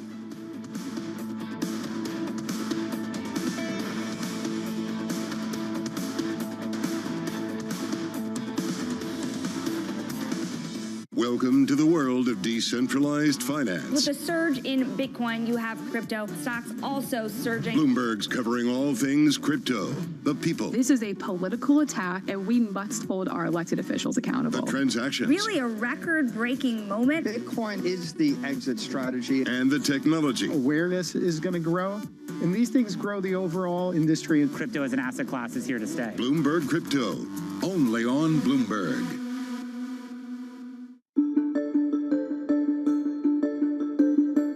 What prompted you to want to get out of just doing surgery to be an administrator and a hospital leader? Watching others who did it well. I had a dean who recruited me from Birmingham, Alabama to Minneapolis, Minnesota, which is a big jump to convince me to move my family. I realized over time that my training as a surgeon brought a set of credible things to the table. One, if surgeons have a measure of emotional intelligence, not much of our training reinforces that. It reinforces skill, not necessarily emotional intelligence. But if a surgeon has some self-awareness and emotional intelligence, what they bring to the table of leadership are 3 fundamental things. Number 1, they do everything in teams. Their operations, their patients they see is all team focused.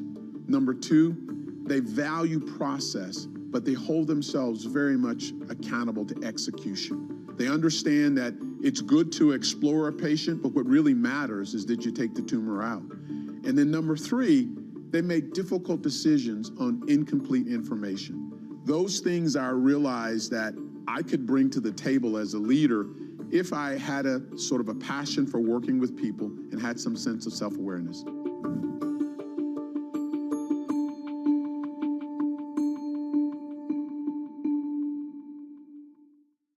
From our studios in New York and San Francisco, our expert hosts have the data and analysis about the companies you know and the startups to watch, plus the interviews you don't want to miss.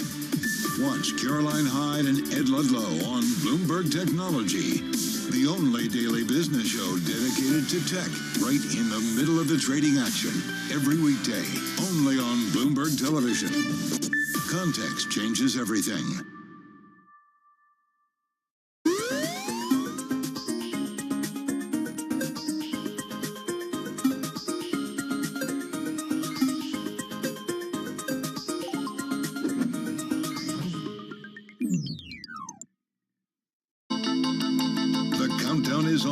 Everything you need to get the edge at the end of the market day. Big tech earnings kick off later this afternoon. Gilead is coming out right now. We have Take-Two numbers. Back to the markets, right? Our bread and butter. NVIDIA is one of the best stories in the tech space. That actually matters a whole lot more. It might shock some of your viewers. You're watching The Close.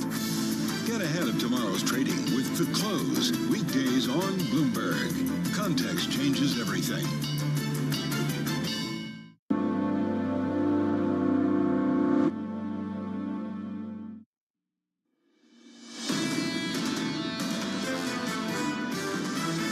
employment data is really important. The Fed gets it. They understand that employment risks are actually going up. I don't think that the economy is going to do as well as the market is pricing in. I think it's getting a little bit over its skis. There is an excitement about rate cuts and the opportunities that they bring, but there's also this trepidation that what if that 50 basis point cut was a crisis cut? All the data from now until November are going to decide whether the Fed goes 50 or 25. This is Bloomberg Surveillance with Jonathan Ferro, Lisa Abramowitz, and Anne-Marie Hordern.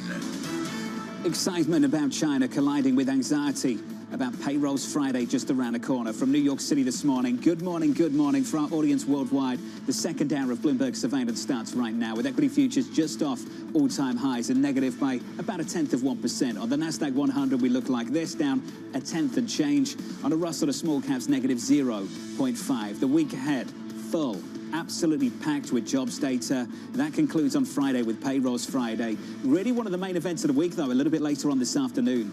We're going to hear from the chairman himself. Jay Powell is going to be speaking at a NABE conference, National Association of Business Economists, with a Q&A, and that is what I think might be most interesting, how he sort of messages forward the idea of an outsized rate cut and how he understands the market's response. I understand he's not going to say, look, I'm going to give you your review from what I saw over the past couple of weeks. Market, this is what I think. But in a way, he will, in terms of whether he calibrates some of his dovishness. When he talks about the fact that the Fed is still data reliant, then Friday becomes really important. And when you have everyone coming on saying the bar, potentially our last guest, Brian, talking about the bar being high for 50, well, then you start looking at the recent labor data, and if you basically extract 60,000, 70,000 from a payroll report, is that what the Fed's going to be looking at? Because the revisions have been so bad to the downside. We're hoping Chairman Powell comes out. Price target, 6K.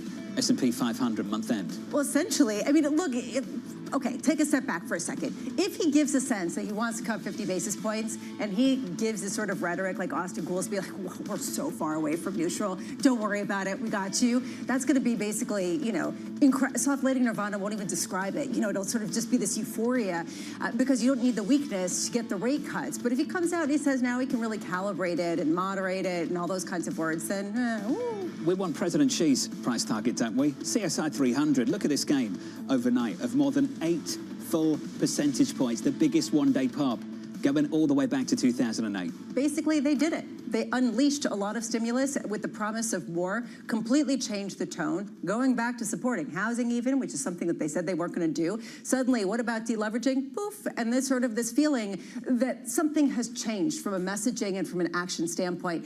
And everyone has FOMO and doesn't want to get sort of away from that. And they also have FOMO because it's China's Golden Week. That's about to start. So they're getting in now while they can. The fear and greed indicator of the Shanghai Composite Index that measures buying, selling momentum for the stock, most popular among China's retail investors, rose to the highest since 2015 today. They're very excited in China. But the execution, when it comes to the fiscal measures, I think really matters for the real economy. Have you got a sound effect for that? I just noticed, you know, whoop. What was the other one? Poof. You got any more? Well, if you think about it, remember they were not going to say anything. They were talking about sort of, you know, national champions and this idea of people not being, you know, profligate, sort of corrupt Americans and just getting handouts. And then it's like, here, have a handout. You know, houses are to be lived in and all of that stuff. Yeah. And now it's like, no, it's to be supported. Like, so the idea is just like that. Perfect. Equities right now on the S&P 500, negative by 0.1%. In the bond market, we are heading towards a 5th monthly advance in the Treasury market. Yields lower through that period, just a little bit higher this morning by a single basis point. On the 10-year, 376.57. Coming up this hour, we'll catch up with Chris Harvey of Wells Fargo. As the Chinese stock surge continues, we'll speak to Henrietta Trey's of Veda Partners, looking ahead to tomorrow's vice presidential debate. And we'll catch up with Bloomberg's Danny Berger as the U.S. economy braces for a labor strike across the East Coast ports. We begin this hour with the focus on China. As Chinese stocks enter a bull market, the CSI 300 surging the most since 2008, closing out a 9-day winning streak going into a week-long holiday. Alibaba, Baidu, and JD.com all delivering some major gains once again. JD up another 5%. Joining us now to discuss is Chris Harvey of Wells Fargo Securities. Chris Harvey, good to see you, sir. Good to see you, too. A bull walks into a China shop. Your words, not mine. That was the title of your note. What happens next? What happens next? That's really hard to say. This has run pretty far. What you're seeing in the U.S. is you are seeing it put on a little bit more risk-seeking It's putting hopes of cyclicality in there, and it's helping the equity market. How long this lasts, not sure, because the underlying fundamentals still really tough. Obviously, there's a lot of short covering. Obviously, the liquidity issues are driving things higher, but it's still a really tough situation. So I'm not sure they're out of the woods. You went through the top 10 non-tech names on the S&P 500 with the biggest percentage of sales to China, and they gained week to date more than 9% last week. Why did you strip tech out of that story, just out of interest? Well, one of the reasons